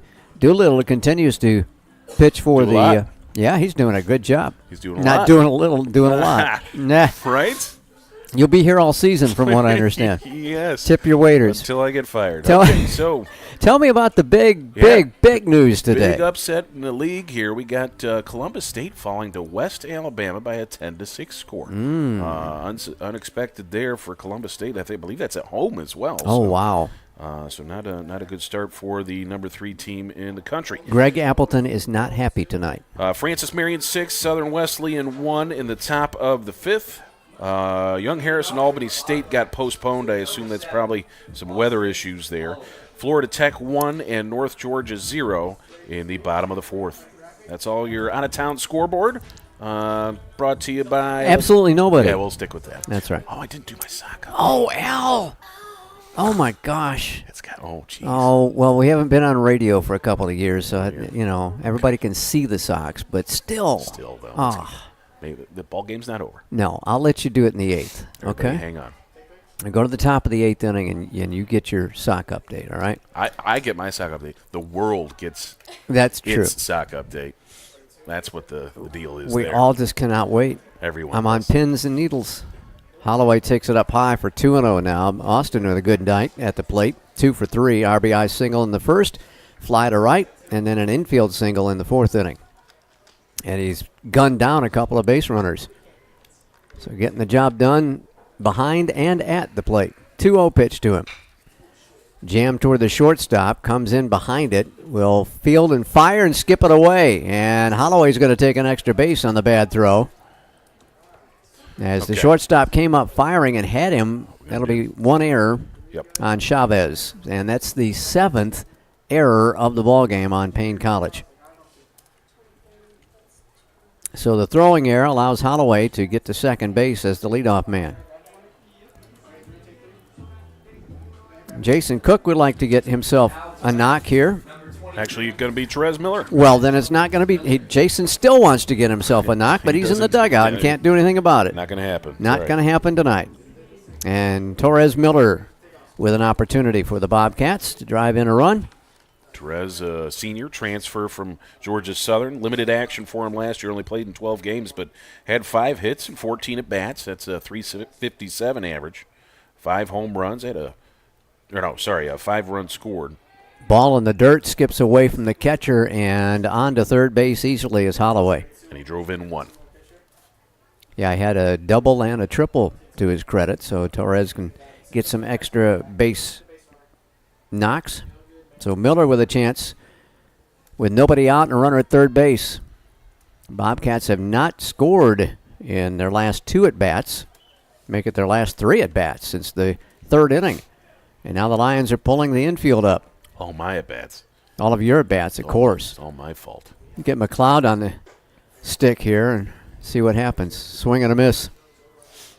Son of Cloud. Son of Cloud. Back in the infield in here for Paine again. That's what I just said. Yeah, they got that. The play the last time, they had a shot at him at the plate. They did. And unfortunately, the throw sailed high for the Lions. Inside out swing fouled off to the right side off the bat of Torres Miller. Therese can put a pretty good charge into one. Saw the triple and the double, and so if he gets a hold of one here, got everyone lives in their own hands in that infield. Another transfer from Georgia Southern out of McDonough. 1-2 pitch to him. Taken just low, and it's 2-2. Therese came in defensively in left field.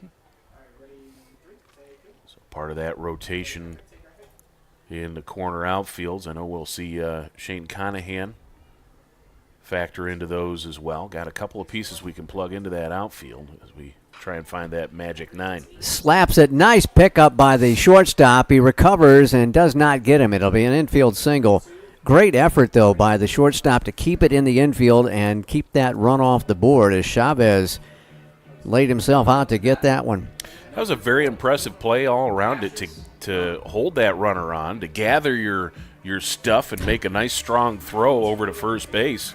Chavez making a strong bid to perhaps get the start in that doubleheader tomorrow as his defense appears to be a bit stronger. Yeah, especially with the troubles that New had early on tonight. Runners at the corners now for the Bobcats with nobody out. Infield back now, going to look at potentially coughing up the run and hopefully turning a double play if you're a Paine fan. Cash Young comes up, hit into a 6-4-3 double play as last time in the 4th inning, and a pair of flyouts to center. So an 0-for-3 start for Cash. He'd like to atone for that here. Hit the ball real hard twice. I remember that double play ball was hit well, too. Yeah, a smash. That one's taken right down the heart of the plate for a strike. Doolittle came on in the 4th inning and has held the Bobcats scoreless. Yep, had a rough start, walked the first 2 guys right. that he saw, threw a wild pitch as well in the process. Skied right side. First baseman lost it, and then he drops it in foul territory. He spun around at the last second, finally picked it up. And Wilson unable to make the grab. Great effort, though. Yeah, no error on that play as he kind of overran the ball a little bit and then tried to come back. That's a tricky play for that first baseman to make. A lot of ground to cover. So 0-2 on Cassius Young. With teammates at the corners. And GC trying to get off the schneid after scoring 8 runs in the first 3 at-bats. Yeah, things have been awful quiet. But a good position here. Way high with a fastball. Puts the count at 1-2 now.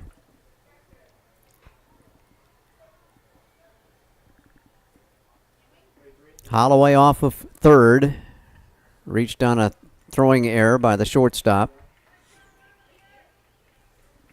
Then the infield single for Miller. 1-2 pitch. Up high again. And Doolittle walks off the mound. Nobody throwing in their bullpen right now. Doolittle's probably put up a number of tosses already. Have you I got him numbers? at 42. Okay, that's not too bad. He's been helped out by a couple of double plays. The 2-2 offering. Young swings and sends a high fly ball to left field. Should be deep enough. They'll back up on it and make the catch and the tag, and Holloway scores the 9th run of the day for GC. So the sacrifice fly, and Young gets his first ribby of the 2019 season.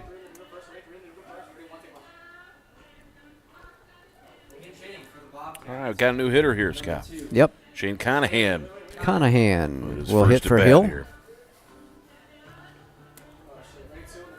Shane sat out last season, transfer guidelines in the NCAA as he came in from Elon University. Native of Division I. Beaver Springs, Pennsylvania. High and away to the lefty. 1-0. Shane, a senior for the Bobcats. Pinch hitting for Hill, the center fielder, so he'll probably stay in that location. Hill hitless in 3 trips, but reached twice on errors and scored both times. 2-0 now, as Doolittle can't get the ball down. Going a little bit high on Doolittle. And a little conversation on the hill. Conahan, 6 foot, 185, spends a lot of time in the weight room. He's a little on the jack side. I've shaken that hand before and whimpered a little bit. The 2-0 pitch from Doolittle. Hangs high again, 3-0. He's been high all 3 offerings against Conahan.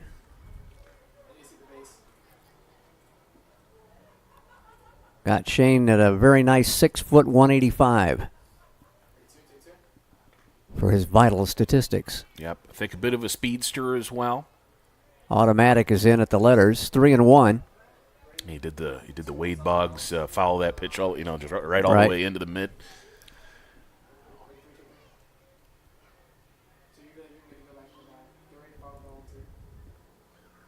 Looks like Miller he crowds the plate a little bit. And it's high for ball 4. Miller was off and running on a 3-1. But Conahan coaxes a free pass, and we'll go back to the top of the order. And here's Cal again. Gentry looking for his first knock of the season. Hit by a pitch, walked. Had a sacrifice fly to drive in a run in the 3rd, and then a fly ball to right field. So officially 0 for 1 for Cal. But he has been busy. It's a very busy 0 for 1. He's been busy in the field as well. A lot happening out there. Unfortunately, the site of the only error thus far for Georgia College. The Perry native takes it high for ball 1. His dad, Andy, played a year at Georgia College under Coach Kurtz.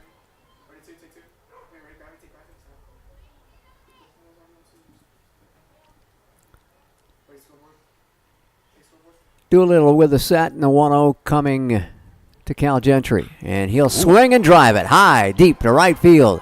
Back on it. They will not get it. It bounds up against the wall on 1 hop. A run will score. Gentry will plate 2 runs. Well, there's the throw to the plate. They got him. It looked like they were going to get the second run in, but Conahan unable to score all the way from first base on the double by Cal Gentry. So Gentry gets his second run batted in on the 2-bagger to right center. Well, actually, that was just right field. And I didn't see if there was a relay involved there, Al, was there? There was. I got a 9.62. I think Okay. it came across that way. They originally went up the middle, and then he fired it at the plate. So 2 down with the runner at second base, and here's Womack again.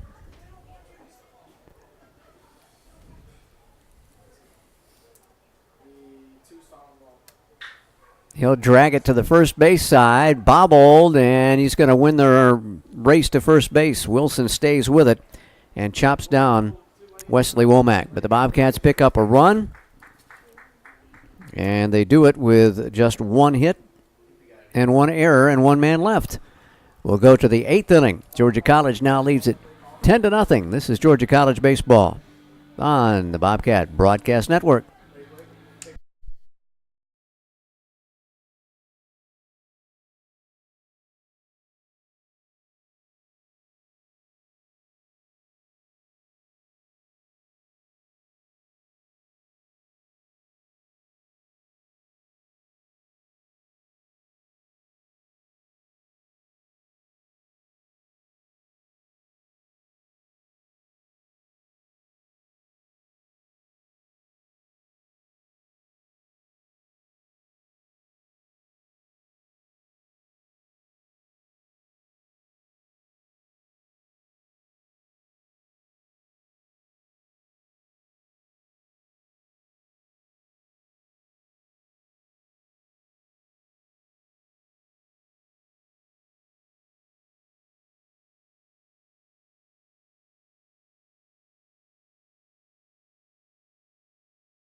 Got another new pitcher for the Bobcats as we head to the 8th inning as Colin Licurto comes on to make his first appearance as a senior.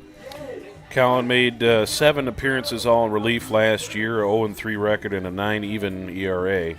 9 innings pitched, 13 hits, 9 runs. All of them earned 6 walks and 7 strikeouts. Opponents hit .371 against him last year, hoping to finish off his career on a positive note here. I know Colin, as a sophomore, saw some pretty good innings in like postseason and things like that. So if we can get big Colin back in there again, that's another right-hand arm you can use in the middle of ball games to the end of contests as well. Yeah, you got to have that middle bridge to get to the closer, and we don't even know who the closer is this year.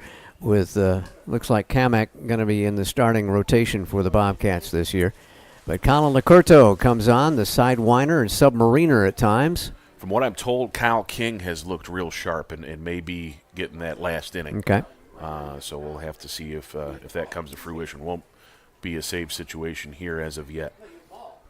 Jalen McMichael with his second at bat. Had a bunt single in the 6th inning. Off Wilson. 4th pitcher of the day for Coach Eller. And Kane Keith now the pitching coordinator for Georgia College. Nolan Belcher leaving to go to a Division I program. Congratulations to him. College of Charleston, I think. I think so. Right? Good for Hope things good are for going Belch. well for Nolan. Yep. Big part of the 2-year run for the Bobcats here under Coach Eller. Yeah, that joker's known nothing but success, man. All levels, high school, right. State championships, Won 4 national straight championships. at Greenbrier, won 2 national natties at South Carolina. That's crazy, man. And then he comes here and really turns around a pitching staff that put up some of our best numbers that we've had in recent history. So he did a great job and deserves whatever next step comes for him. That's for sure. 1-1 the count on Jalen McMichael. As Licurto pitching from the set at all times. Steers one in there for a strike. It's 1-2. Took something off the pitch that time and slowed it down some. Yeah, it looked like it had some east to west movement, maybe a curveball there, maybe a slow slurve type pitch, but good movement on that pitch. Colin shaking off one side. Now he's ready and deals 1-2. Tap foul, third base side, rolls to the GC dugout. That looked like the same pitch in a different location there, Scott. It looked like it started, on the hip or the waist and was trying to snap it into the zone instead.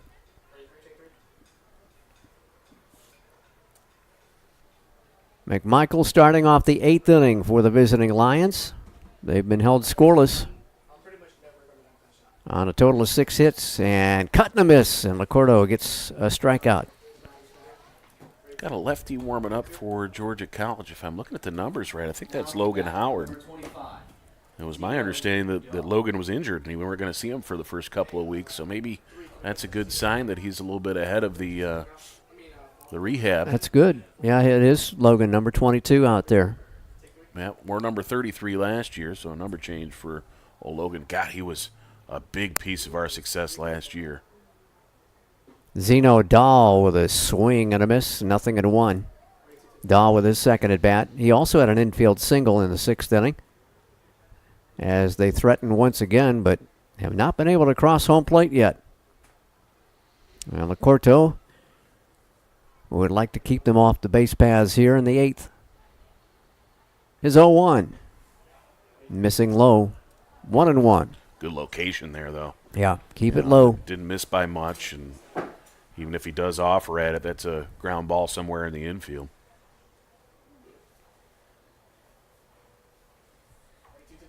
Again, one of the better names on the Paine roster, Zeno. And that one's tapped toward third. Fair ball. Garrett Green will get him across the diamond. Nice play by Garrett. He had to contend with the bag right at his feet there, in addition to that hot smash. Colin Lacerto in like 1920s bomb drill position there as he had his head down between his knees. Tuck and cover. Goodness. Oh, man. That was funny looking. So 2 down. We're not laughing at you, Colin. We're laughing with you. Yeah, or around in your general direction. Jalen Young, the right fielder, will get his 4th at bat of the game. He's 0 for 3. A ground out, a strikeout, and a fly out so far, and he takes it low for ball 1.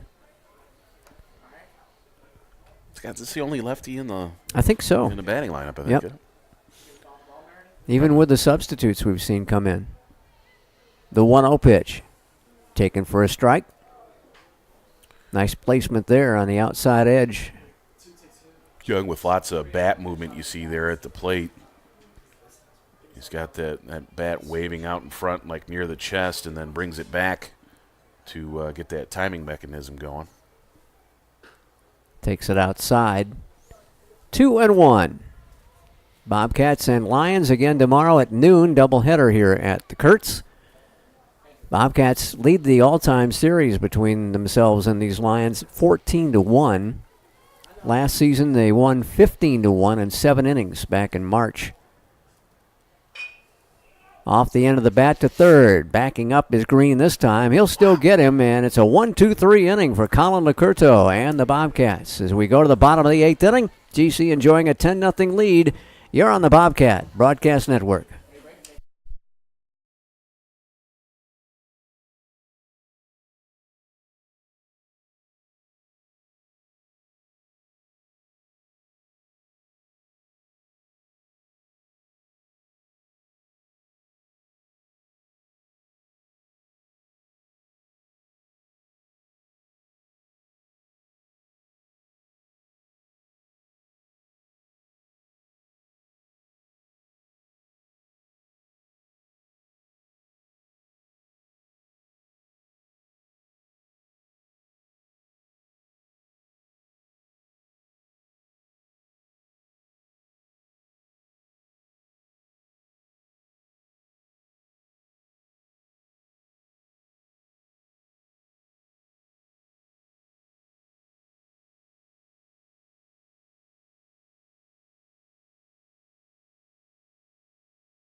Back at the Kurtz, got a couple of changes for the Lions as we head to the bottom of the 8th inning.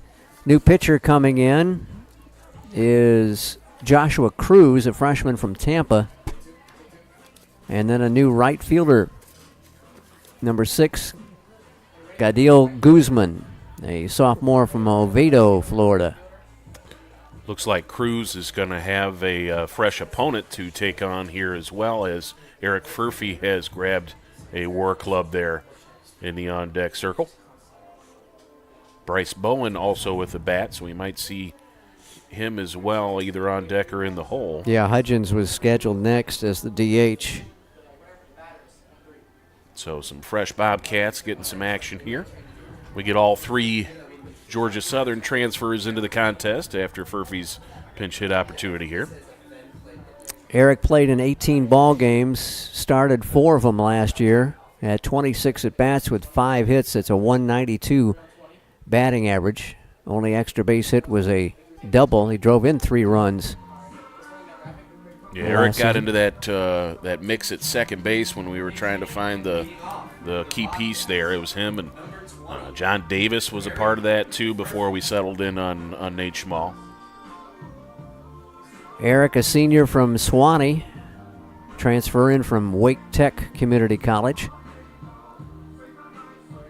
Georgia College with that 10-0 advantage with an opportunity to put some more on the board here in the 8th inning against the new pitcher Cruz.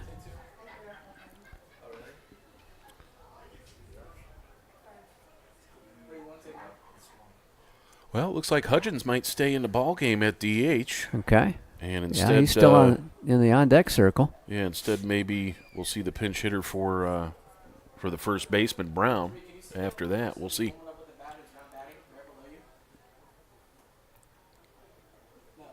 Now we're ready for the bottom of the 8th. And the first pitch from Cruz. Inside. 1-0. Yeah, that was a tight one there.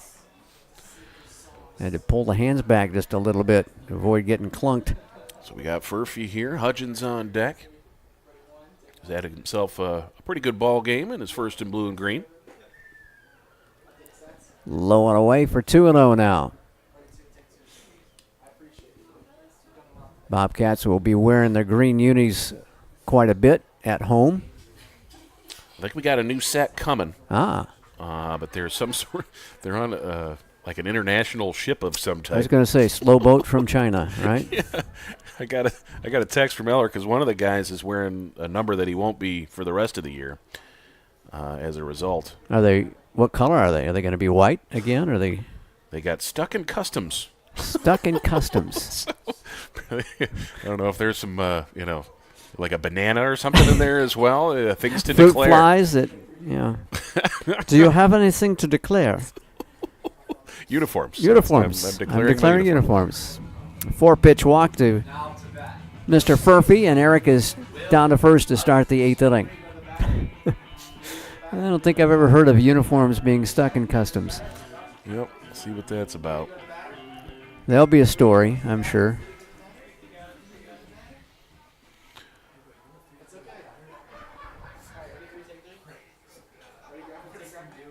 So Hudgens here, 1 for 2, got a single, RBI, a walk, nice solid ball game for his start as a Bobcat.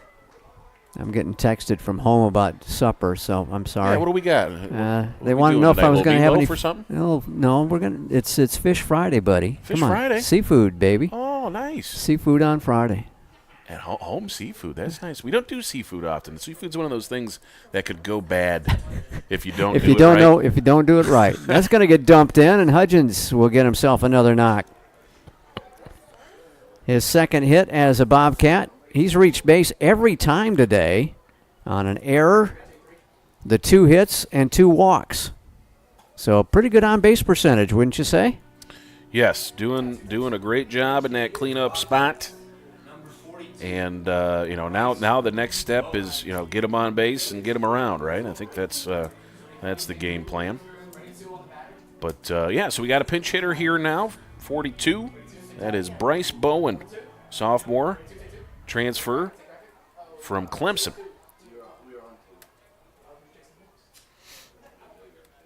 Going to see him on the mound some as well, I believe. He's pinch hitting for the first baseman, K.C. Brown. And they pulled the infield in again. You're down 10-0. I guess you don't want to get down 12-0.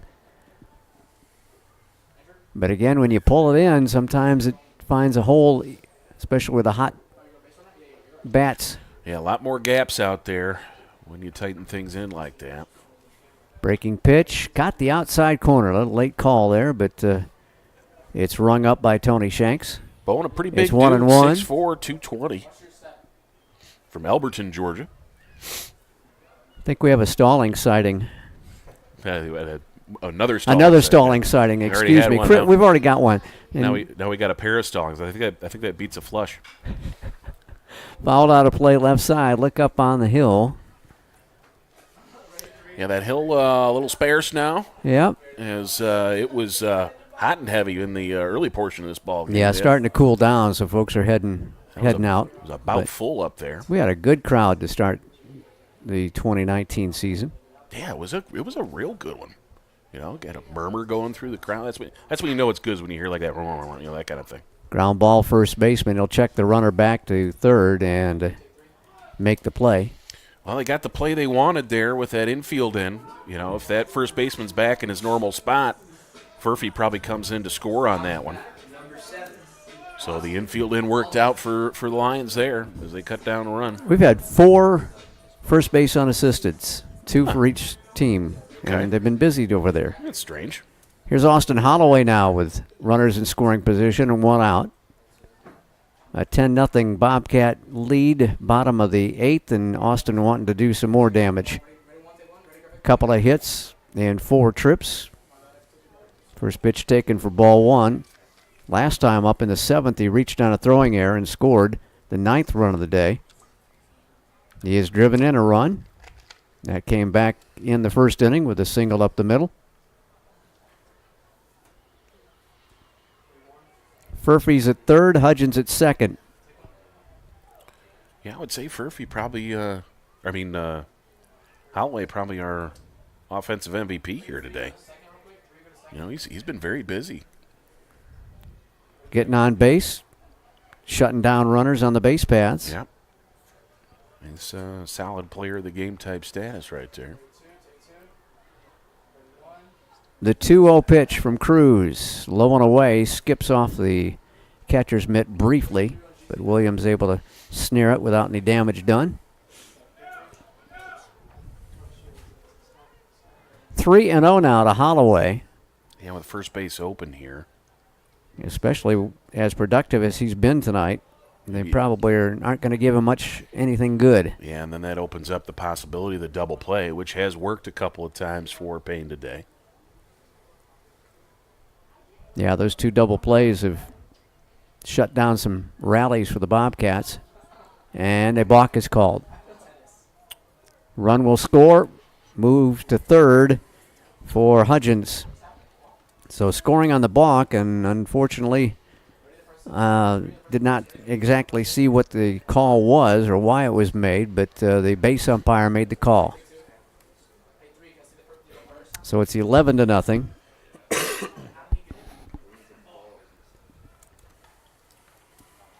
And 3-0 coming to Holloway. Low and away, ball 4.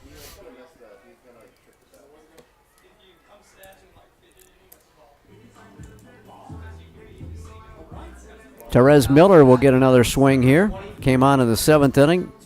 Had an infield single and a run scored. Yeah, he was the one that had that hot shot to short that Chavez made the diving snag on, right? Right. And then he just beat the throw over to first base. So, yeah, runners on the corners here now. Holloway with good speed at first. I don't know if you think about a steal here when you're up 11-0 this late in the ball game, but that would get you out of the double play possibility. Cruz's first pitch is taken for strike. Another late call again. He's a tough location there. Yeah. It's, couldn't do anything with that one. expanding strike zone here late in the day, I suppose.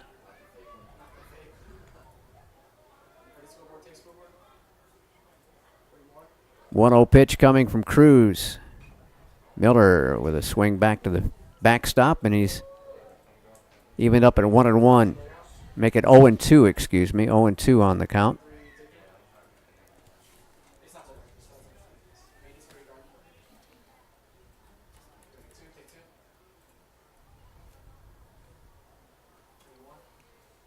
Holloway short lead at first. Same at third. Ground ball off the end of the bat down the first base side. Could be trouble, and he is going to be out at first base, but a run scores. Miller almost beat that one out on a slow roller that almost landed in no man's land. Cruz made that play with the glove hand. Yes. He scooped it with the glove and then flipped it to the first baseman, Wilson, and just barely got him. But that was the only play he had, and you can't make that transfer to the throwing hand for that underhand toss. That was the only thing he could do. Great job. RBI for Miller. And Cassius Young gets one more swing here. Cassius with a sacrifice fly in the 7th inning to get his first RBI of the year. Runner from second is going to third with no problem at all, and it gets off the catcher's mitt, and we will hold Holloway at third base with a steal and almost got a two-base steal out of it. Yeah, Holloway went because the pitcher Cruz went into a full windup there on the delivery to the plate, so he was running on that one. That's just instinct taking over, I guess. So 1-0 count now, and he's just 90 feet away from the 13th run of this ball game. Cash swings and rockets it fair down the third base line. He'll get extra bases out of that, get an RBI. That felt pretty good after going 0 for the day. And Cash Young comes up with his second run batted in of the contest, his first hit of the season, and the Cats now are up 13-0. Yeah, Cash owns probably the two hardest hit balls of the day now after that fly to center in that one. That was smoked down the left field line all the way into the bullpen. And makes it 13-0. Also puts Young in scoring position now for Conahan. Shane with another stick appearance. Walked his first time up, got thrown out at the plate in the 7th inning. High and away for a ball, 1-0. Again, these same two teams tomorrow. It'll be a noon start for the doubleheader. Noon and probably around 3 o'clock or maybe a little later. Yeah, I think this was originally set for a game a day on the series, and then they made the adjustment to put the doubleheader tomorrow. As that one's fouled off. Well, I'm sure all the football fans on both sides are very happy about that. I think that might have had something to do with it. Plus, it's good because the weather may turn sour on them and not get a chance to play on Sunday. 1-1 now on Shane Conahan.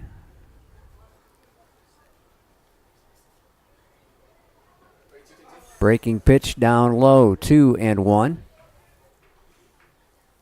Bobcats jumped out in a hurry, scoring 3 runs in each of the first 2 innings and adding 2 more in the third. But then the Bobcat bats went silent for a handful of innings, making up for lost time here in the 8th inning with 3 runs on the board, and that was tagged foul. God, Deuce is wild here at Kurtzfield. Hey, way to spot it, dude. Got a late one. Did.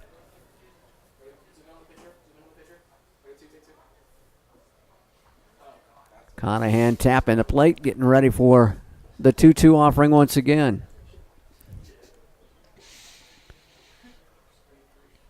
Cruz to the belt, check of the runner at second, and deals. Swung on and tapped foul toward the Lions dugout. Good battle here from Shane as he's trying to find that pitch that he can drive a little bit, protecting that plate.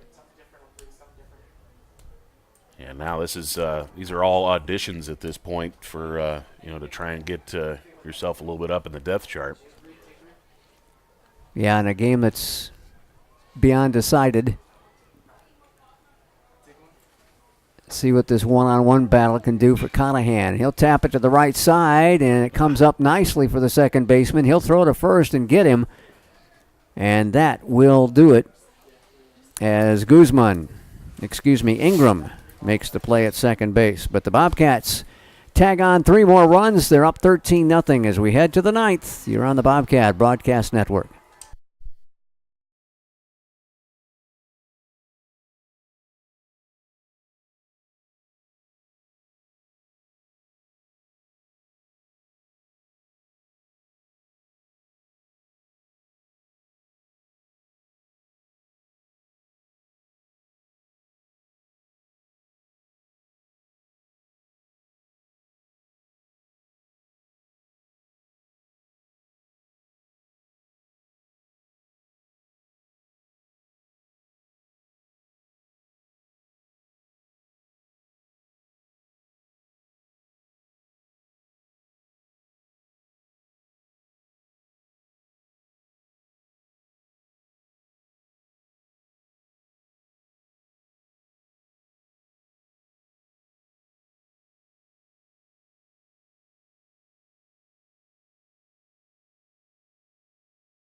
Fifth pitcher of the day for the Bobcats here in the 9th inning, and we get a chance to see Logan Howard here in 2019. And Logan coming back after a fall injury, and now here in the spring, ready to ramp it up again. Went 5-2 last year with a 3.24 earned run average, 21 appearances, and they were all in relief. He had 5 saves that tied Camic for the team lead in that category. Pitched 50 innings, gave up 47 hits, and 18 earned runs out of the 19 runs he surrendered. Opponents hit .250 against the lefty. Pinch hitting for the Lions, leading off, number 21, John Hayes. And he will face a pinch hitter here to start the 9th inning. John Hayes, a sophomore from Lithonia, grabs a bat. And the first pitch on the outside edge for a strike.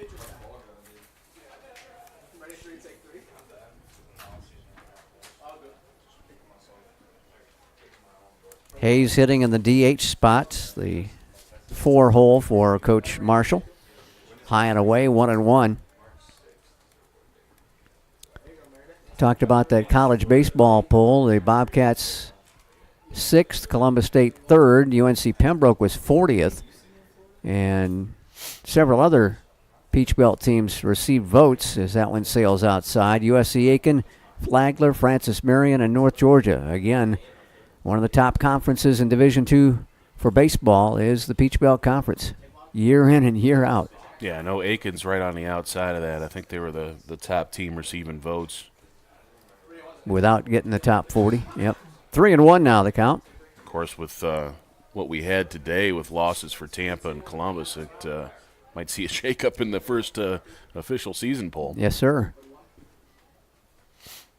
Logan Howard with the 3-1 pitch. Caught on and missed. He tried to jack it out of here on a shoulder-high fastball. And it's 3-2. Well, good to see Logan on a bump and throwing pretty well there. Had such a great season last year. Was a huge part of our success. 5-2, made 21 appearances with that 3.24 ERA. And he gets Hayes swinging on a nasty fastball coming in to the right-hand hitter. 1 down in the 9th. Emmanuel Wilson due up. And he will continue to tote the aluminum to the plate. Emmanuel 0 for 3 with a pair of strikeouts and a ground out to shortstop Cal Gentry in the 6th inning. First pitch in for strike 1.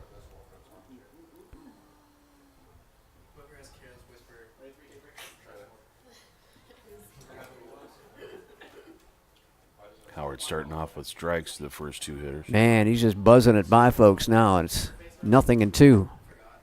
A little extra giddy up on that one. Yep, good confidence out of him, and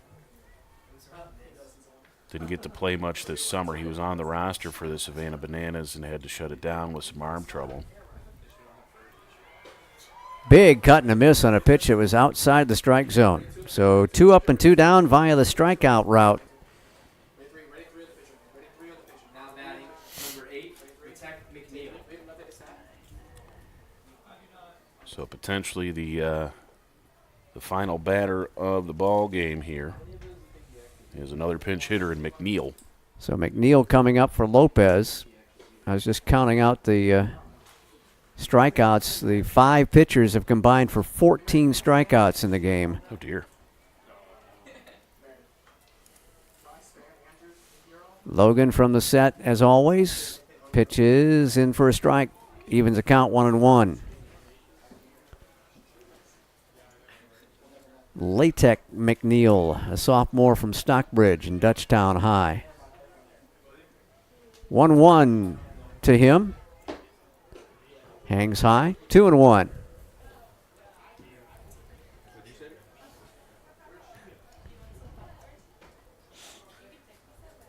Got former Bobcats all over the place now.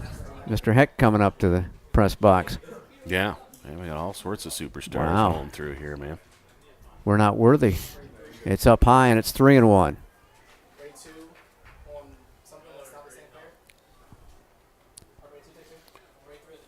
So McNeil, the last chance for the Page College Lions.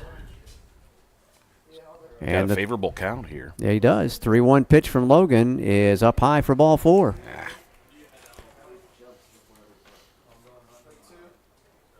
So he'll extend the ball game by another batter at least, and Chavez strides up. Chavez, his 3rd at bat. 0 for 2 with a ground out to first, and then reached on an error by Cal Gentry, the lone error of the day for GC. Chavez, go ahead, sir. McNeil over at first, played 36 ball games last year. No stolen base attempts for him.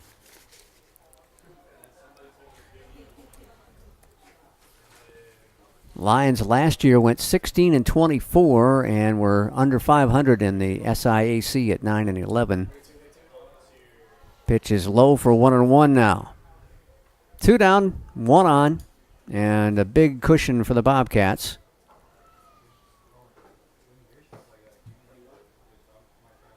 Yeah, middle infield very deep, almost on the outfield grass. Cut and a miss. 1-2 as Chavez couldn't catch up to that one. Just trying to keep everything in front of them. And now the Lions down to their last strike here. Logan Howard would like to end it.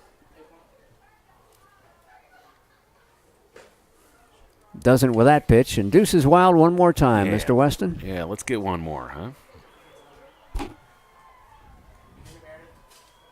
So Logan goes 2-2. Up high, overthrew the fastball, got away from him, and it's 3-2. So that'll let the runner get off the mark at first base. And the payoff pitch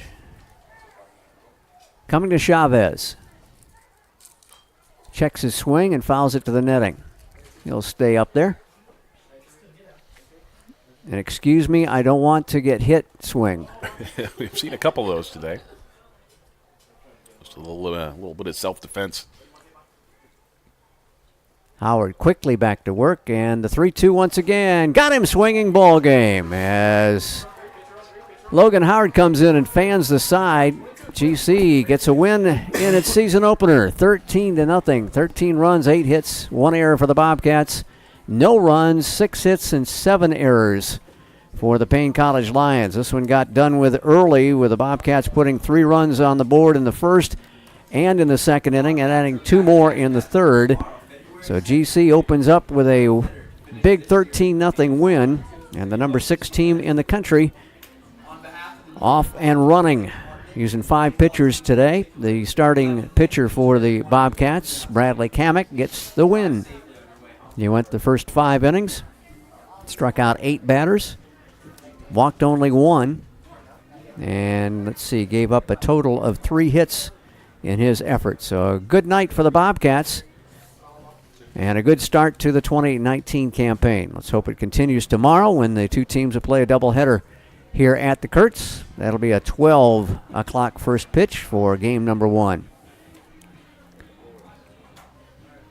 So for Al Weston, for Jason Thornton, I'll let you finish it up if you'd like. Yeah, we'll have that broadcast for you tomorrow. We're also going to have the softball action starting at 11, that doubleheader between Georgia College and Carson Newman Region Power going head-to-head over at the Peeler Complex. So we'll have double barrel action for you on the Bobcat Broadcast Network tomorrow. We're excited about bringing all that to you. And thanks so much for tuning in tonight. And I guess, we'll catch you tomorrow, eh? Indeed so. Hope you've enjoyed Georgia College baseball on the Bobcat Broadcast Network.